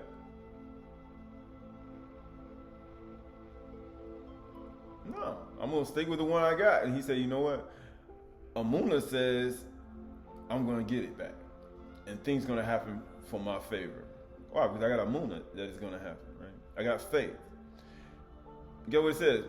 Women receive, it says, quench the power of fire, escape the edge of the sword, were made strong out of weakness, became mighty in war, put foreign armies to flight. Women receive back their dead by resurrection. How you going, if a woman don't believe this, how you going to get your dead raised? How? You don't even believe. You say, I don't believe it. I say, okay. You heard about it, but then you don't exercise your works, which it comes with action. Some were tortured, refusing to accept release. Why? Because they trying to get you to do what? Worship another god. They try to get you to worship the queen of Shamaym. They try to get you to worship another god, do something outside of your Amunah, what you're hoping for, so that they might rise again in a better life. Right? Others suffered mockings and floggings, even chains and imprisonment. Why? Because if you have a certain type of belief, you're not going to put it aside just to appease a temporary earthly human being to worship another God, or to serve another God, or to pray to another God, or bow to another God, Elohim, or to believe another Debar, another word, or worship a Malaki, or a statue, right? And it says, they were stoned, they were sawn in two, they were killed with the sword. They went about in skins as sheep and goats, and destitute, afflicted, and mistreated, of whom the world was not worthy. He said the world ain't even worthy. He's like, guess what? Wandering about in deserts and mountains, and in dens and in caves of the earth. All these, though commended through their amunah, did not receive what was promised. They said they didn't receive what was promised to them, but they still kept going as if they were going to receive the promise, even to death. They're like, ooh, I got like one more day left, but I still believe that I'm gonna get what he said I'm gonna get. And they died in that belief. You know, I ever had people say, man, that person believed that they were gonna get that thing, and they died before they got it. So you think. You ever heard that people say, man, I remember he was saying they were going to get this, but they ended up dying before they got it. So you think. He was like, man, I'm finna get this thing, man. I'm finna build this land out. I'm finna do this. And he was doing it all to his death. And he said, I'm going to keep doing this thing too. But if for some reason he died before he finished it. But guess what? He died in that amunah that he was going to get it though. That he was going to complete it. That's what that's the thing. He died in the amunah that he was going to do it. The same thing when it comes to your belief in the Mashiach. You're going to die in amunah that he's going to come back in a city from Shamaym. And he's going to overflow with righteousness, and he's going to have the people in there. And in the dead of Mashiach going to rise first. And guess what? Since Elohim provided something better for us, and apart from us, they should not be made perfect. Why? Because he provided something even greater than what they believed. Right? Going back to Yirmiyahu chapter 44 and verse 29. Going to verse 49. And those who escaped the 28. 44:28. And those who escaped the sword shall return from the land of Mizraim to the land of Yehuda, few in number. And all the remnant of Yehuda who came to the land of Mizraim to live shall know whose word will stand, mine or theirs. He's like, you're gonna know then. Then shall be a sign. This shall be a sign to you, declares Yahuwah, that I will punish you in this place, in order that you may know that my words will surely stand against you for harm. Why? Because this is all a part of it, right? Right. So this is the book of Yuchanan, chapter 18. John chapter 18 and verse 1. John chapter 18. John chapter 18 verse 1. And when Yahushua had spoken these words, he went to his disciples across the brook Kidron, where there was a gun, which he and his disciples entered. Now Judas, Yehuda, who betrayed him, also knew the place. And Yahushua often met there with his disciples. And so Yehuda, having procured a band of soldiers and some officers and the chief priests and the Pharisees, went there with lanterns and torches and weapons. Then Yahushua, knowing all that would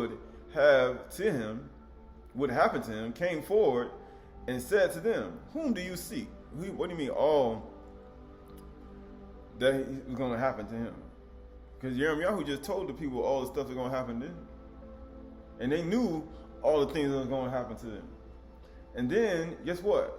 Then Yahushua, knowing all that would happen to him, came forward and said to him, whom do you seek? They answered, Yahushua of Nazareth. Yahushua said to them, I am he. And Judas, who betrayed him, was standing with them. And Yahushua said to them, I am he. They drew back and fell to the ground. Why? Because Yirmiyahu said in 28, he says, you shall know whose word will stand, mine or theirs.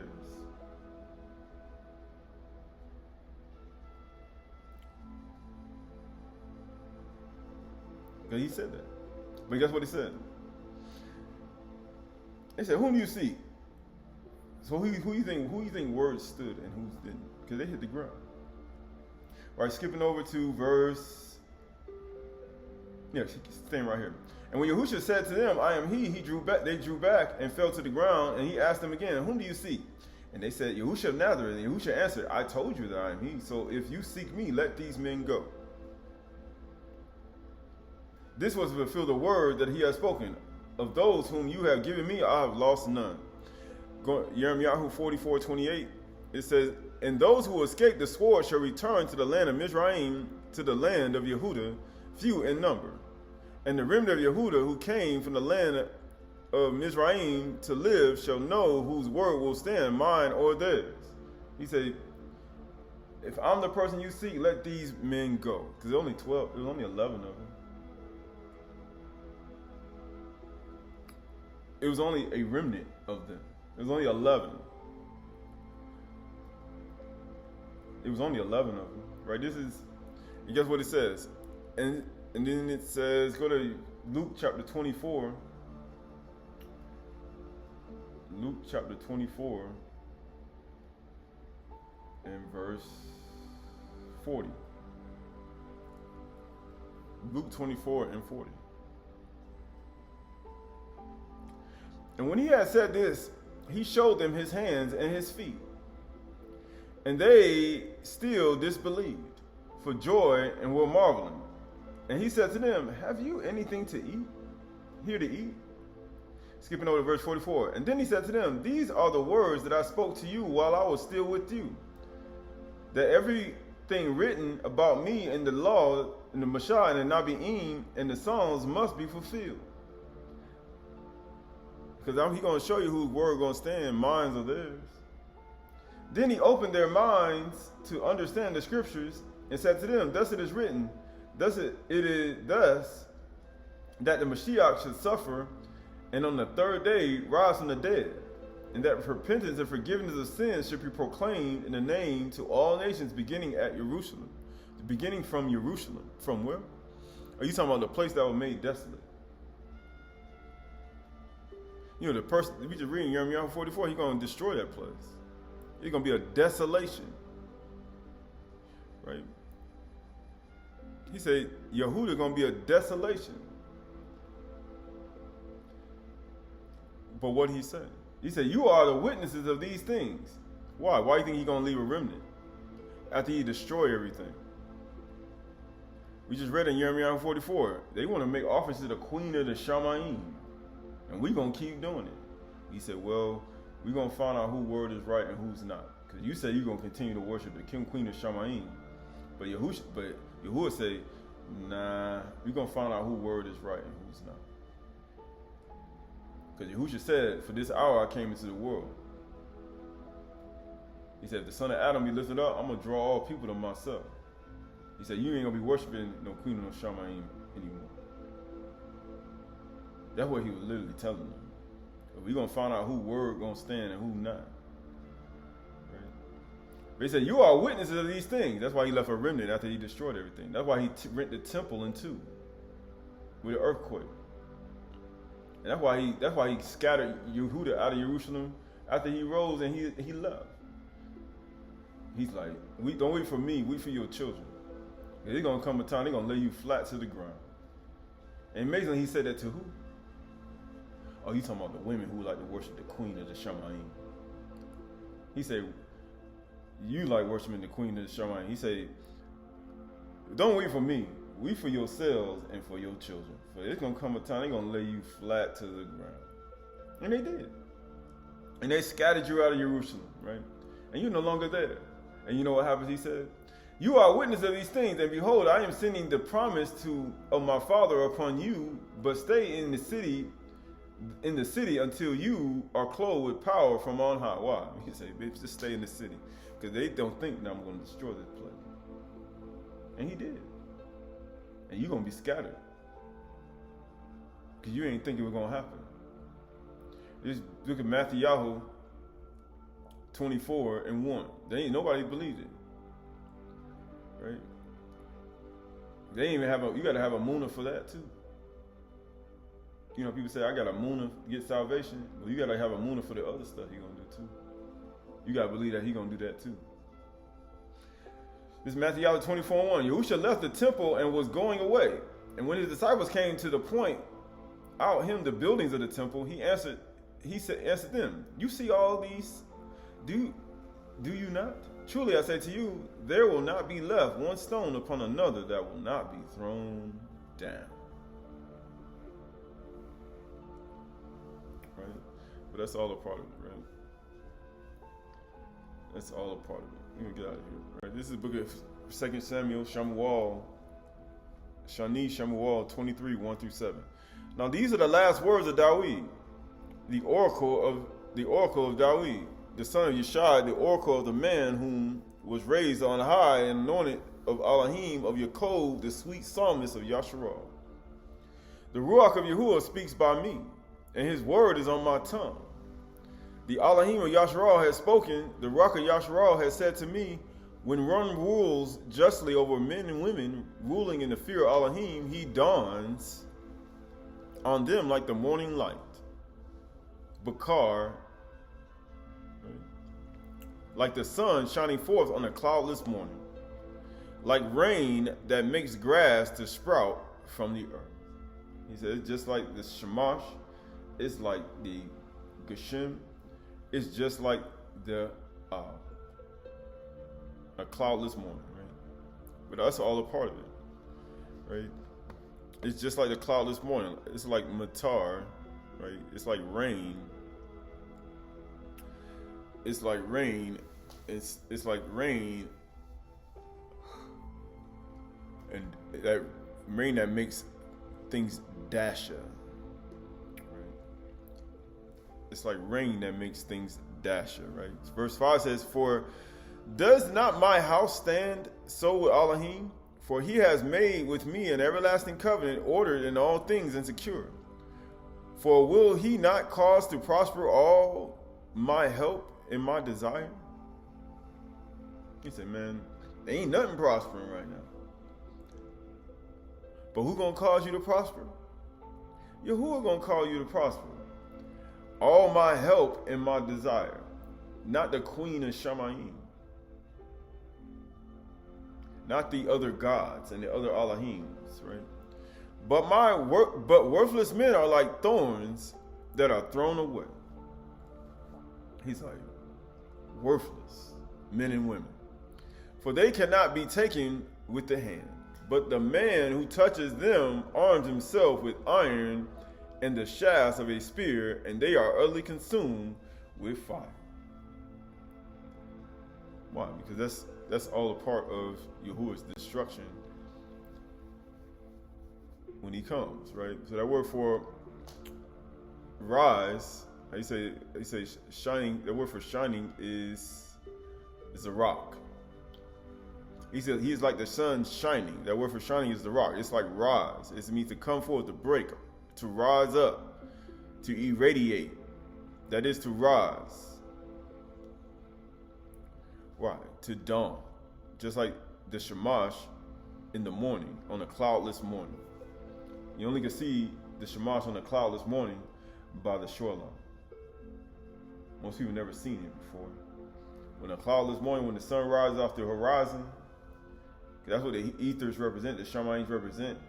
When this cloud rises out of the Shamash, that's what heavenly natured beings do. You see the sun rise over the horizon, and then you'll see the sun shining. He said that's exactly what it's like. Not the worshiping of the sun, but to understand what he is like in the ordering of his house. Why? Because this is all a part of it, in the management of his house. That's why Yahuwah says, "Is not my debar like fire?" Right, this is Psalms 122, 1-9. I was glad when he said it to me, let us go into the house of Yahuwah. Why? Because in there was, why? Because everybody worshiping Yahuwah. Nobody worshiping the sun, moon, the stars, and all these other things. Our feet have been standing without your gates, Jerusalem. He said, we ain't in there right now. But we seek one to come, right? He said, we're not there. Right? This is Yuchanan chapter 4 and verse 20. John chapter 4, verse 20. John chapter 4 and verse 20. He said, our fathers worship on this mountain. Where? On the Har, on the mountain. And guess what? But you say that in Jerusalem is the place where men ought to worship. Yahushua said to her, woman, believe me, the hour is coming when neither on this mountain nor in Jerusalem will you worship the Father. What do you mean on this mountain?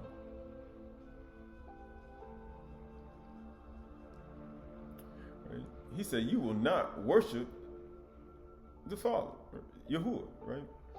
You worship, you do not know. We know what we know, we worship what we know. For salvation is from the Yahudim. But the hour is coming and now is here, when the true worshipers will worship the Ab in Ruach and in truth. Right? So all Yahudim are the true worshipers.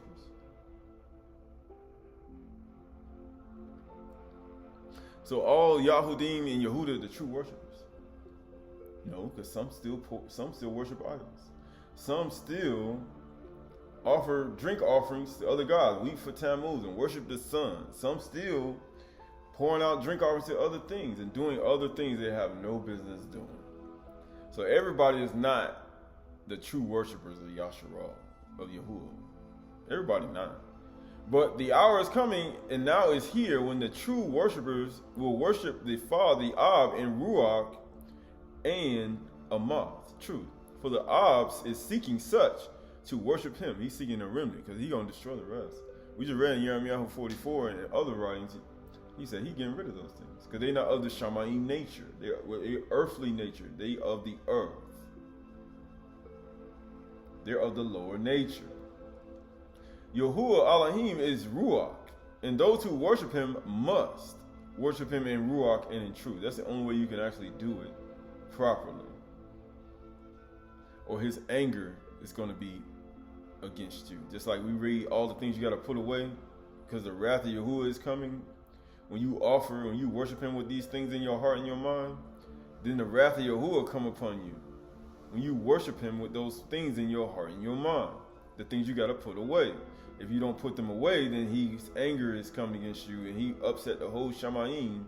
Then you getting whirlwinds, storms, earthquakes, shaking, malaki, fire, vapor of smoke, plagues, war.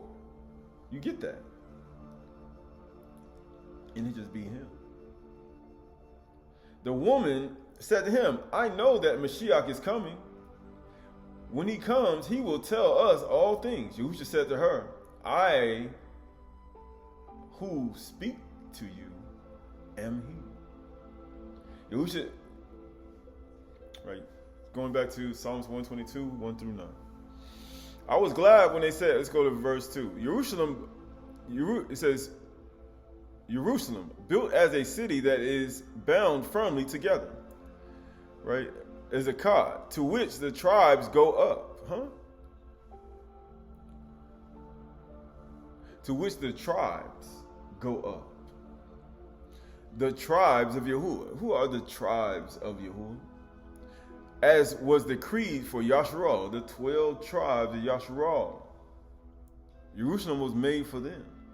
To give thanks to the name of Yahuwah, to give thanks to the name of the queen of Shamaym, to give thanks to the name of Tammuz, to give thanks to the name of the gods and other beings, and the oppressors' gods, and all the other gods that's out here. No. Their thrones for judgment were set. The 12 thrones, the 12 Shalakim going to sit upon the 12 thrones of Yasharal, the 12 tribes. The thrones of the house of Dawid from the tribe of Yehuda. Pray for peace for Jerusalem. Because we ain't got none. He say, He said, if there were people who had shalom, it wouldn't be people been doing what they're doing. This is Galatians chapter 5. He said, pray for peace. He said, this is what people need to pray for. He said, man, we need to pray. He said, pray for this. Right, so this is the book of Galatians chapter 5.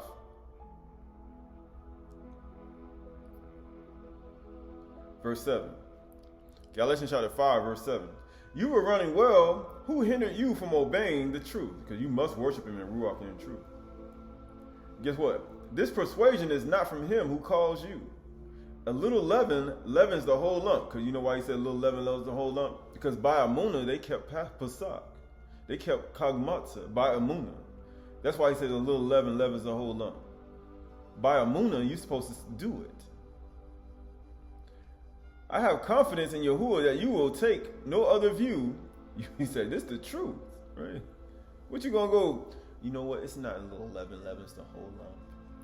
It means the hypotenuse of the consciousness of the equation x squared times 45 of the 11th kamatz on a scale of 65, then moved over to 2 on the celestial consciousness of your inner man.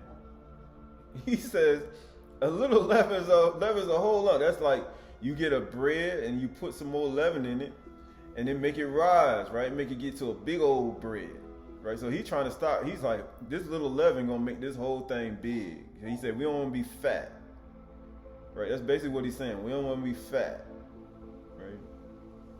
A little leaven leavens the whole lump. I have confidence in Yahuwah that you will take no other view, right?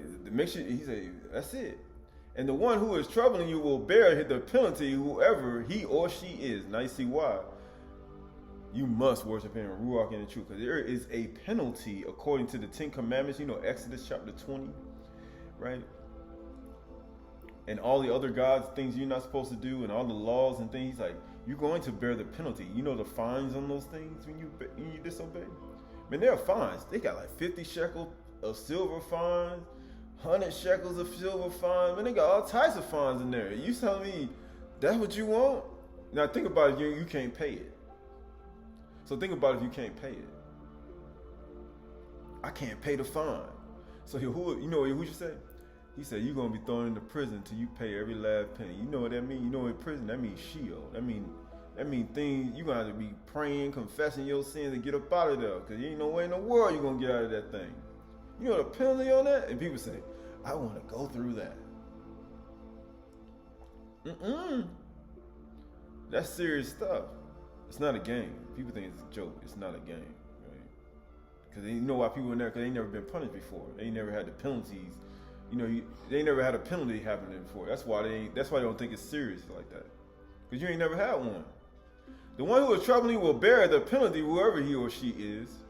But if I, brothers, still teach circumcision, why am I still being persecuted by the same people who got circumcision? Because they ain't all Yahudim, they were circumcised in Yirmiyahu 44. We gonna worship the queen of Shamaym. Did we do this without permission of our husbands? We did. They signed off on it. The kings and the rulers, everybody pouring out drink on. Because when we worship that God, we prosper, right? They don't take all your likes away. Matter of fact, they let you get through all the stuff, man. Matter of fact, they don't shadow block you, right? They give you everything you need, man. What you need, man? We'll give you everything you need, right? You get everything. You get everything approved, right? Everything prosper when you start calling on these other guys. But when you call on Yahuwah and Yahusha, it's like, yeah, whatever, right? Throw your junk away, right? The one who is troubling you will bear the penalty. But if I, brothers, still teach circumcision, why am I still being persecuted? In the case, the offense of the cross has been removed. I wish those who unsettle you would emasculate themselves. See, we basically humble yourself. That's what emasculate means. They will humble themselves, right? Right. Skipping over to verse, this is what I want. Verse 16. But I say, walk in the Ruach, and you will not gratify the desires of the flesh. For the desires of the flesh are against the Ruach. Why? It's against the Ruach. The desires of the Ruach are against the flesh, because it's earthly nature. For those who oppose each other, they're going to fight to keep you from doing things you should be doing. Why? Now the works of the flesh are evident: sexual immorality, impurity, sensuality, idolatry, sorcery, enmity, strife, jealousy, fits of anger, robberies, dissension, division, envy, drunkenness, orgies, and other things like these. Right? So they got other things, right? Look at all the categories. There are other things that lead to it. I warn you, as I warned you before, that those who do such things will not inherit the kingdom of Elohim. Why? But the fruit of the Ruach is ahab, simcha, joy, shalom, peace. Pray for peace, shalom for Jerusalem. Pray for peace for Jerusalem. Right. Patience. Because patience is something that Korach didn't have. And Iberium, right? Father exalted, right? They in the fountain, right? And his fathers were the fountain of shining oil. They couldn't have no patience. That's why they had to wait. They couldn't wait. The whole congregation is Kudash. The whole thing Kudash now, right? But not even knowing you wasn't. Because there's a generation who think they are cleaning their own eyes. They ain't been washing their sin, right? But it says peace, patience, kindness, kasih, goodness, ta'ud, faithfulness, amunah, right? Amunah. Gentleness, einu, self-control. Against such there is no law, right? Going back to Psalms 122 and 6. Pray for shalom, pray for peace, shalom for Jerusalem. May they be secure who love you. Why? Why would he say that? That's the whole point, right? This is Psalm 137. Actually, because this is.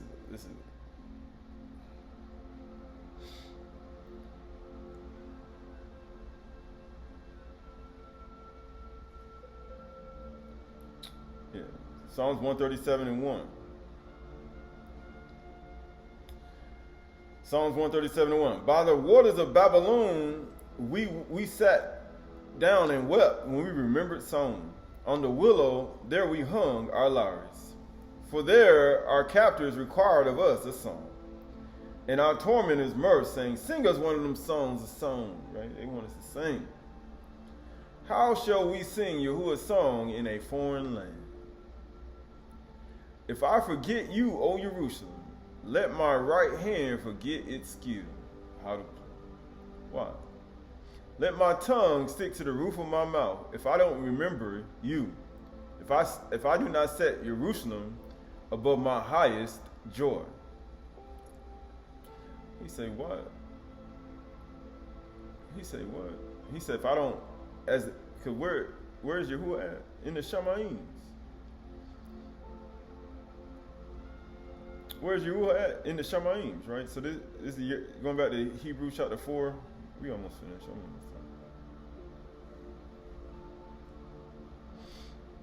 Hebrews chapter 11, sorry. Hebrews chapter 11 and verse 9. Hebrews 11 and 9. By Amunah he went to live in the land of promise and in the foreign land. That's what David was talking about. If I forget Jerusalem, how should I sing Yahuwah's song in a foreign land? But here's Jacob, and then when they went there, it was a foreign land. But see, when David and them got taken captive, they was in a foreign land in Babylon, but not even knowing when Abraham, Yitzhak, and Jacob dwell in the land of Jerusalem, it was a foreign land to them because they were walking by Amunah. Right? They never received it. It was a promise that was going to be given to them. But then after we got it, then we got cast out, and then it became a foreign land to us. We got captive into a foreign land, but we was in the actual promised land that they promised Abraham, Isaac, and Jacob. But Abraham, Isaac, and Jacob, when they dwelt, it was like we were living in the land, but it was still a foreign land. Right? That's what we are now. You're in a land, but it's a foreign land. You don't even know where you are. The people that are lost are not really lost. You just don't know where you are. That's what Abraham, Isaac, and Jacob were. And it says, in a foreign land, living in tents with Yitzhak and Jacob. heirs with him of the same promise. They all had Amunah. For he was looking forward to the city that has foundations, whose designer and builder is Elohim. That's what he was looking for. Right, so this is book, going back to Psalms 122 and 6. Pray for shalom, peace and shalom. Pray for shalom in Yerushalayim. Because the city need peace. May they be secure who love you. Why? Because it says they're going to be firmly together. Why? Because here, Yasharal, Yahuwah, your Elohim is one. He's a God. But there ain't no peace in all this oneness stuff, right? So he's saying, pray for shalom in Yerushalayim. Right? Because Yerushalayim above is free. It's the mother of us all, right? Right? So it says, shalom, Yerushalayim, Shalom, Yahish, it says, Yerushalayim, Yishalu, Ahaba.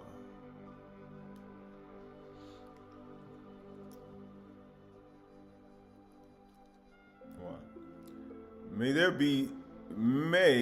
they be secure who love you.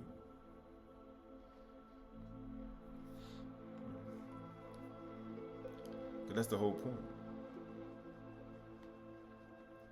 He says, why is this important? Going to verse 7. Shalom be within your walls. Because know ye not that your body is a temple of Yahuwah?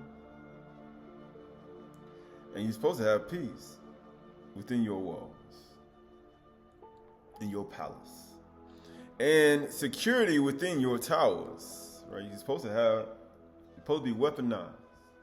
Supposed to have security.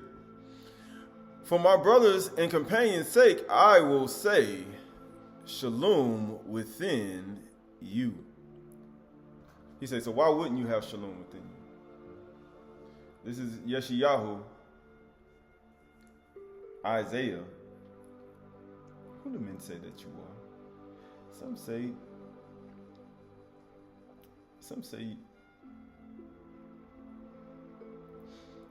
you one of the prophets. Some say you are Yirmiyahu. Some say you are Yeshayahu or Enoch or one of these other guys, right?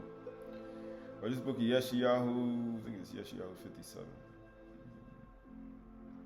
Yeah, Yeshayahu 57 and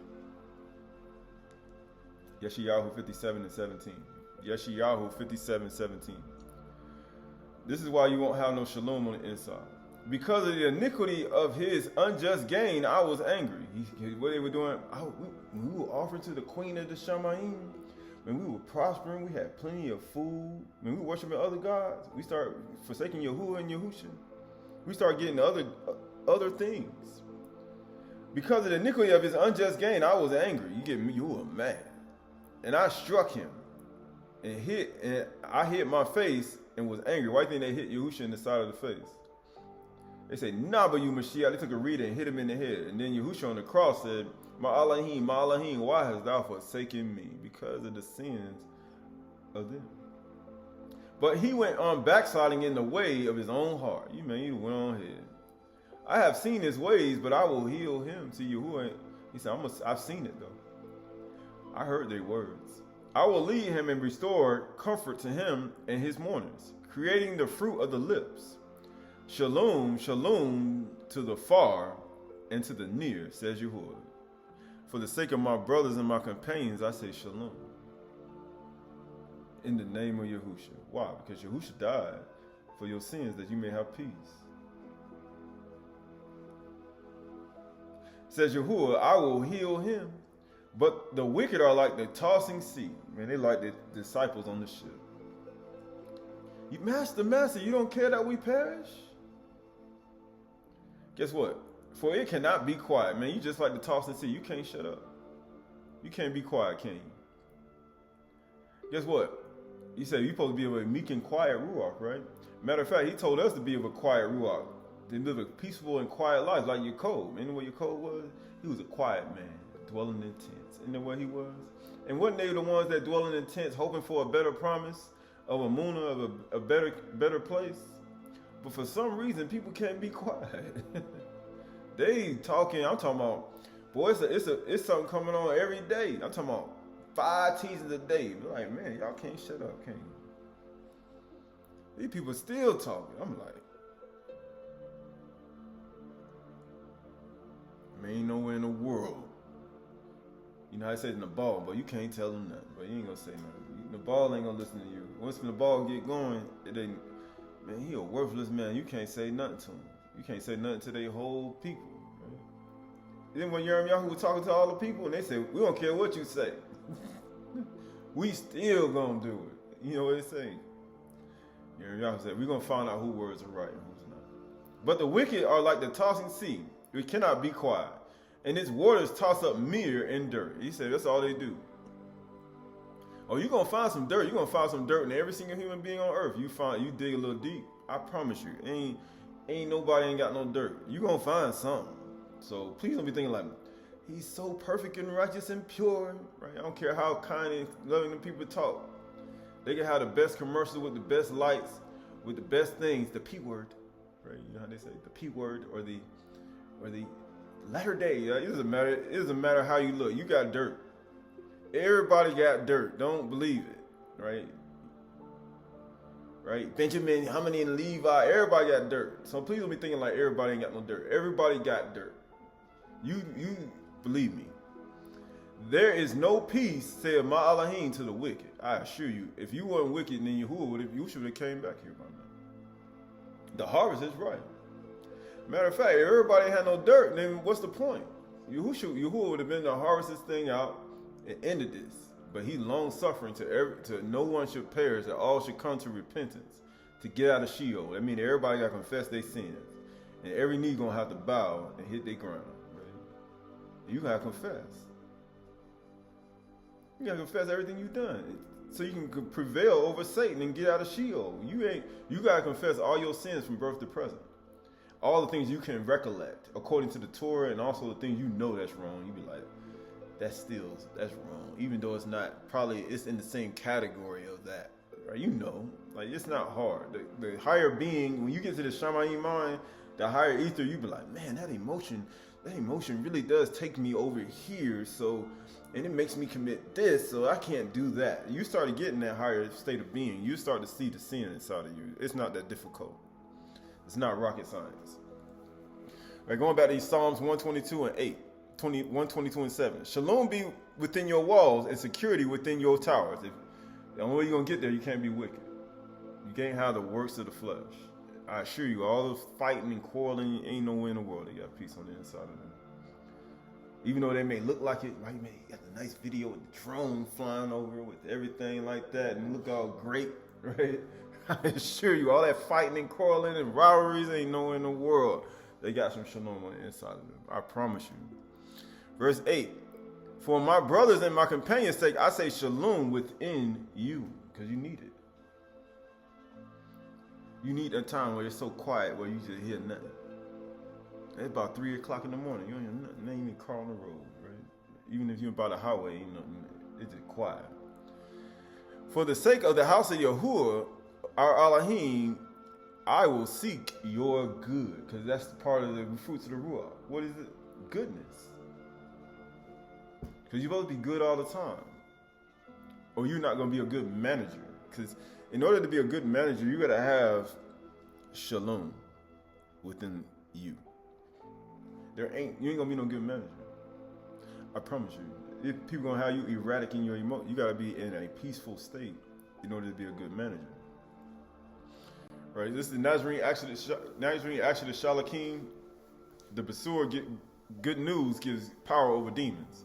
You see how it's an important knowledge of Yahuwah and the observance of a divine obedience, right? Which not only protects you, those who believe, from the assaults of demons, but also gives them command over those who rule over others. And therefore it is necessary for you who are the Goyim nations, to betake yourselves to Yahuwah and to keep yourselves from all uncleanness, that the demons may be expelled and Yahuwah may dwell in you. because Yahuwah is a Ruach. And at the same time, by prayers, commit yourselves to Yahuwah and call for his aid against impudent demons. For whatsoever things you ask, believing you will receive. He say, call for his aid. Why? Oh, you ain't got no Amunah. You don't believe that. Nuach did. When he prayed, he said, Yahuwah, the Elohim of all things. In the book of Jubilees, when they were destroying all his grandsons, he prayed to Yahuwah. He said, protect them from the assaults of demons. They destroying all the grandsons, all the kids, right? Believe and you will receive. But even the demons themselves, in proportion as they see Amunah grow in man, right? That's what they don't want. That belief. Let the weak say I'm strong. They don't want that. You get strong. You want to pray to Yahuwah. You want to get strong to beat me, right? They don't want that. They don't want you to understand that. Grow in man or woman in proportion they depart from him or her, residing only in the part in which something of infidelity still remains. That's why I said you can still do all these things, right? Keep the commandments and everything like that, but you still can have a little bit of infidelity, you adulterous people, right? You can still have a little adultery inside of you, and that's why you say you got to put it away. Or you just get assaulted by demons, right? It's really that simple. But for those who believe in full Amunah, they depart without any delay. He's like, okay, they got to go. For when a Ruach has come to Amunah of Yahuwah, it obtains the virtue of the heavenly water by which it extinguishes the demons like a spark of fire. It's like a little vapor of smoke. You just toss it. It's nothing. This Dead Sea Scrolls 4Q 257. They say, these are the paths in the world to enlighten the heart of Adam, man, straighten out in front of him all the paths of true justice, establish in his heart respect for the precepts of Elohim and the Ruach of meekness, and of patience and generous compassion, eternal goodness, intelligence, understanding, potent wisdom which trusts in all the deeds of Elohim and depends on his abundant mercy. Who was the person that depended on his abundant mercy? When Safanyah went in the apocalypse of Safanyah, he went into there and he saw all the things written in the manuscript. When I didn't go for the son of Yaakov, he saw the manuscript. When I didn't pray, the appointed times in the manuscript. When I didn't visit the widows and the fatherless, it was in the manuscript. When I didn't do certain things in the manuscript. And he hit the ground. He said, Yahuwah, have mercy on me. Then Malachi came and said, you have prevailed and you have come out of Sheol. Because you depend on his abundant mercy. If people really do. A Ruach of knowledge in all plans of action, of enthusiasm, decrees of justice, and set apart plans with firm purpose of generous compassion with all the sons of truth, of magnificent purity which detests all unclean idols. We still gonna do it. We don't care what you say, right? We're gonna find out whose word is true and whose word is not. Of careful behavior and wisdom concerning everything, right? That's everything. Whether you eat or drink or whatsoever you do all in the name of Yahuwah through his son, Yahusha. Why? In everything. Of concealment concerning the truth of the mysteries of the knowledge. Everybody don't need to know everything. I don't care. None of your friends' business, of which we cannot speak anything of, right? You can't say it. You know, people are going to do it anyway. You know what? Just to get some money. These are the foundations of the Ruach of the sons of truth in the world. Because Yahuwah is Ruach. And they that worship him must worship him in Ruach and in truth.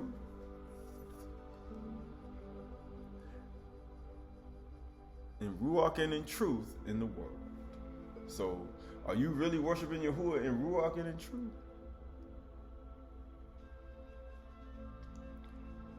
We know what we worship. We worship what we know. And the reward of those who walk in it will be healing. Oh, here we go. That's what we want. Woo. Plentiful peace. Shalom to Jerusalem. Pray for shalom for you. I say shalom for my brothers and companions' sake. I say shalom within you. Peace. Brothers and sisters, shalom within you. Peace and long life. That's the only way you're going to get it. You can't get no long life without no shalom. I promise, Adam had a lot of it. That's why he lived 930. I know Nuach had a lot of it. Cursed be Canaan, and they sent it to all y'all, right? He cursed his whole family, but he still went back. He lived 960 years. You know why he did that? Because he had justice, decrees of judgment. He made sure he knew. He said, the blood off my hands, I can live my life. Right? That's what he did. He did that right to her face. He just made sure you know, just so that when I go live my rest of my life, you just know that your life is like that, right? Truthful offspring. It said, fruitful offspring of all everlasting barak, eternal enjoyment, and endless life. We seek a place whose builder and maker is Elohim, and the chronic abode in majestic raiment and eternal light.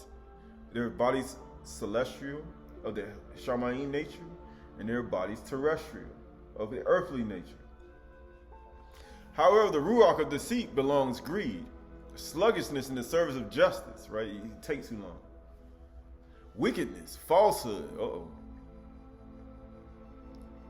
falsehood, the right hand of falsehood. Pride, haughtiness of heart, dishonesty, trickery, cruelty, much insecurity, impatience, much foolishness, impudent enthusiasm for appalling acts performed in a lustful passion. That's literally the whole world right now. All them passions, right? You gotta put all this stuff away, right? Filthy past in the service of impurity, all these things, right? Look how filthy people live. He's like, man, why do people do that? He's like, because you see some of the stuff people eat. They grab a monkey and start eating his head, fried on the chip, burn it, eat it. Like, bro, you gonna eat that? Blasphemous tongue, right? Against the ruach, and you be like, man, who ain't gonna get me back? Yeah. He finna get your behind. He finna get you in your flesh and your ruach, man. You know, that's what he talks about in this life and eternal, right? He's talking about the body, your natural man gonna get punished. And then your ruach man gonna get punished. He gonna punish your outer man when you blaspheme, you talk about Yahuwah. And his ruach, you're gonna get a punishment on your outer man, and then you're gonna get punished in your inner man, your spirit, your ruach man gonna get punished. He said, how your ruach man get punished? You know when your ruach man get punished. You get a bunch of demons on the inside of you. He gonna let the gates of Sheol open up on the inside of you, and he gonna let it stay there. You ever seen people walking down the street? They're gonna turn into a lunatic, a demoniac. That's what happens when you do that to Yahuwah Ruach. All blasphemy and sin we forgiven, but when you blasphemy against the Ruach, you won't be forgiven in this life or the next, right? So you got two natures. That's this life, that's your fleshly body, your carnal nature, and then you have your Ruach man in the other nature. And you're gonna be tormented in your inner man, your Ruach, your Nefesh, your soul, and your flesh at the same time while living. That's what happens. Blasphemous tongue, blindness of eyes, right? You're gonna be like them people coming in, oh yes, with his servant. He said, give him blindness. He gonna lead you to a whole nother city. You don't even know where you got. Or you're gonna be like the men feeling for the dough. When the Malachi came to the door and they try to lay with the men with men, and they try to reach for the door, and he called blindness. They were trying to find the dough, trying to feel for it. But they couldn't find the dough. That's why Yahushua said, I'm the dough. That's why they can't find it today. You said, why they can't comprehend and get the door? Why can't they find the door? Yahushua said, I'm the door. Any man come to me, he said, you must come through the door. And you come up any other way, you're a thief and a robber. He said, I'm the dollar. That's why they can't find it. Hardness of hearing, it's stiffness, right? Hardness of hearing, they can't hear. Stiffness of neck, hardness of heart, in order to walk in the path of darkness and evil cunning. You know what they were doing in Jeremiah chapter 44? They're walking in darkness. They ain't care either. He's like, man, we don't give a heck what you say. We don't care. And the visitation of those who walk in it will be abundance of afflictions at the hand of the Malachi of destruction, for eternal damnation, and by scorching wrath of the Elohim that revenges, for permanent terror and shame. They kabod in it too. They glory in that shame too. Matter of fact, without end, with humiliation for destruction of the fire of the dark regions, Malach Rasha. in all ages of their generations. These are the generations of the Shamaym in the earth. They shall spend in bitter weeping and harsh evils in the abyss of the darkness until destruction. All blasphemy and sin will be forgiven. Blasphemy against the Ruach, he said, won't be forgiven in this life or the next. These are all a part of this whole transformation. Without there being a remnant or survivor for them. He said, in Jeremiah 44, he said, I'm going to give him a remnant though, remember? After he do it, he said, there's a remnant going to go back. A little small. But he said, ain't going to be no remnant after this. Or a survivor. So he said, he said, I'm a survivor. You a survivor? You ain't going to give up. I assure you, when Yahuwah does this, you going to give up. I promise you. Everything you say, I'm a survivor. I'm a survivor. No, you're not. You're not going to survive. I promise you. It's not going to work. You worshiping the queen and the Shamaym, you worshiping these other guys, you pouring out drink offerings and stuff. I promise you, you're not going to survive after this over with. Yahusha says, you're not. So it's better to repent, confess your sins, and turn back to plentiful offspring. Why? Because that's the only way you do that is through a man and a woman coming together in marriage, right? That's the only way. Just telling you. Right? This is all a part of it, but it's all a part of it. So it's 11th month. This is Kaf Kefa, right? It's palm leaf, because Kaf is 11th letter. This 11th month. It means palm leaf, productivity, fruitfulness, teachings, reproducing, hollow hand, powerful handful. Right? He said, I ain't got nothing in my hand. He said, man, you need to get something in your hand. Right? Yahushua told you, behold my hands and my feet. He's showing you what's in my hand. You see what's in my yard, right? Spoon, hollow rock to open. Right? It's Kaf, right? These are all important. Why? Because this opens your understanding. It just brings you to another higher state of being. Like, you got levels to this thing. You go from one state to another state to another state to another state. In that higher level of being, then you go, how you say Neshama Ruach Kaya Nafash, right? In your frontal lobe, your thought process, right? This is all a part of it. This Sirach 3, 17 to 23. My son and daughter, go on thy business in Ainu, meekness, because that's one of the things in Dead Sea Scrolls. He said, showing them all truth in abundance in meekness. My son, go on thy business in Ainu, meekness. So should thou be beloved of him that is approved. Why? The greater thou art, the more humble thyself. Ainu, because them people won't humble themselves. Ainu, Anah, Sanah, Anu, Anah. And it says, and thou shalt find favor before Yahuwah. That's the only way. You're going to have to bow and you're going to confess your sins to come out of Sheol. Many are in high places of renown, but mysteries are revealed unto the meek. The Ainu. That's why he tells you to continue to be this way. Right? There's nobody going to appear to you in no burning bush, and you're going to walk on no Kudash ground, and you ain't going to see no Malaki coming talking to you on no bush, and you ain't meek, and you worship idols, and you a pagan. I assure you that's not Yahuwah, and no Malaki or Yahuwah. That's Satan appearing to you. Right? I assure you, they ain't got nothing to do with no Yahuwah. That's something else, right? It's like some other being. They got other beings that can transform themselves in Malaki alike too. So you have to discern between good and evil and to see, is this appearing to me to tell me to turn from other gods? I assure you, he's gonna send you somebody to tell you to your face to stop doing it. That's what's gonna happen. Somebody gonna tell you to stop worshiping other Elohim. To have a personal encounter, I assure you, you're gonna have to get rid of that. You know, people say, I had an out-of-body experience and I saw this. And you do what? What else you do in your life? How in the world you saw that? Now I go look at all the Nabi'im that saw stuff. You know, everything that you see, like people don't question it because all of the programming of the world. But like, nah, I don't believe that. Verse 20. For the power of Yahuwah is great and honor with the lowly, right? With the low people, with the lowly people. Why? Because that's a part of it.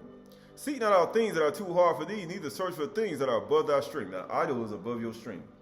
It's going to have you worshiping demons. And then that demon going to be inside of you. Then there's going to be infidelity. You're going to be adulterous people. And then you're going to be finding yourself doing things you shouldn't be doing. But what is commanded thee, think thereupon with reverence, for it is not needful for thee to see with thine eyes the things that are in secret. It ain't needful for you to see it.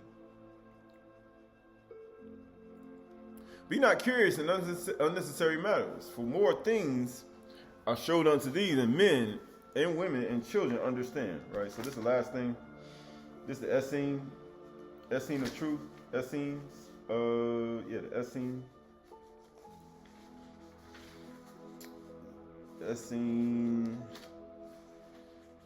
This is from Seven Folds of Peace.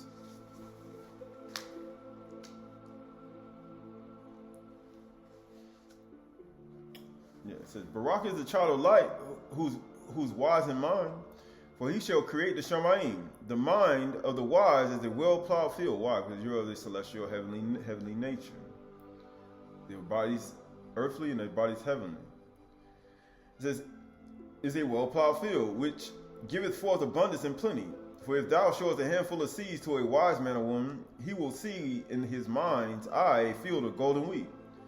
And if thou show a handful of seeds to a fool, he will see only which is before him, and will call them worthless pebbles.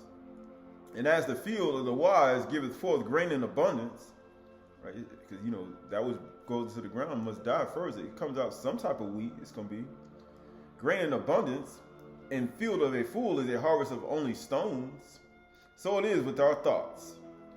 As the sheaf of the golden wheat lies hidden within the tiny kernel, so the Malkuth of Shamaym is hidden within our thoughts. If they are filled with power, a powerful handful, kaf, right? Love, ahab, because you need ahab. Barak are those who love ahab, Yerushalayim. And wisdom of the Malakim of Shamaym, Father, so shall they carry us to the Shamaym sea. Right, because this is a heavenly nature, Yam. But if they be stained with corruption, hatred, and ignorance, because it's a great evil, they shall train our feet to pillars of pain and suffering. No man can serve two masters. Neither can an evil thought abide in the mind filled with the light of the Torah. He who hath found shalom with mind, I say shalom for my companions and my brothers and sisters. Why? He who has found peace with the mind has learned to soar beyond the realm of the Malakim. Know this shalom with thy mind. Desire this peace, shalom, within thy heart. Fulfill this peace with thy body. For I say shalom within you. Right, so this is the last thing and I'm done. This is the last thing and I'm done. And I'm done.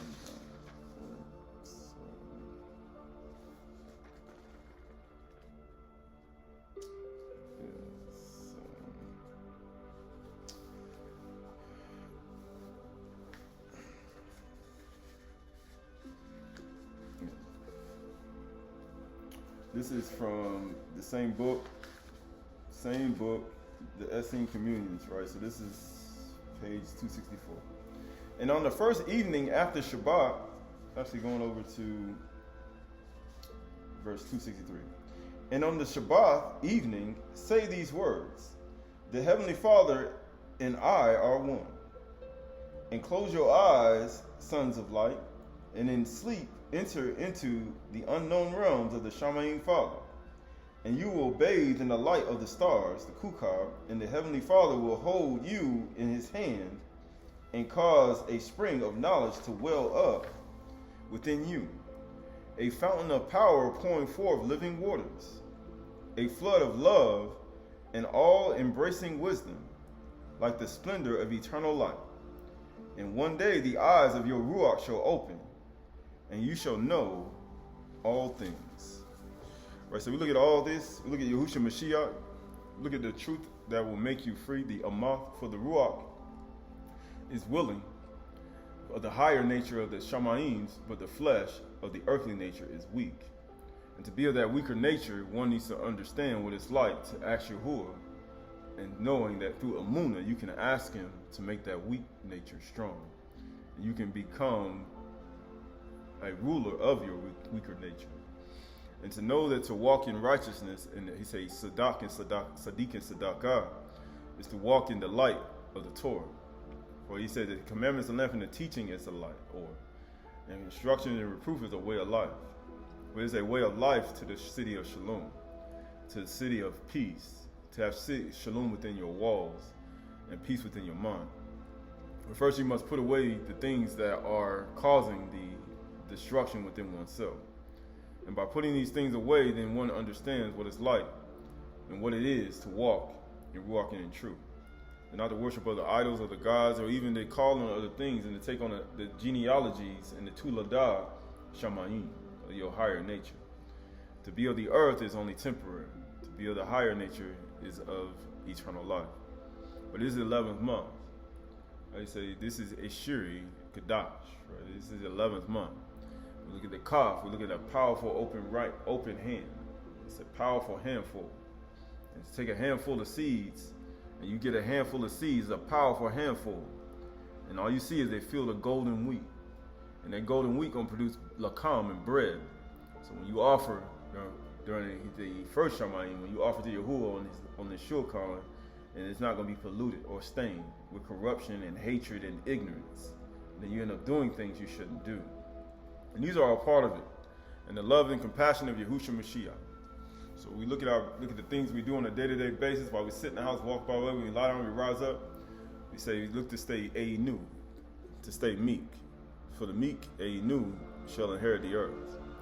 The Einu, the meek, shall inherit the Arats.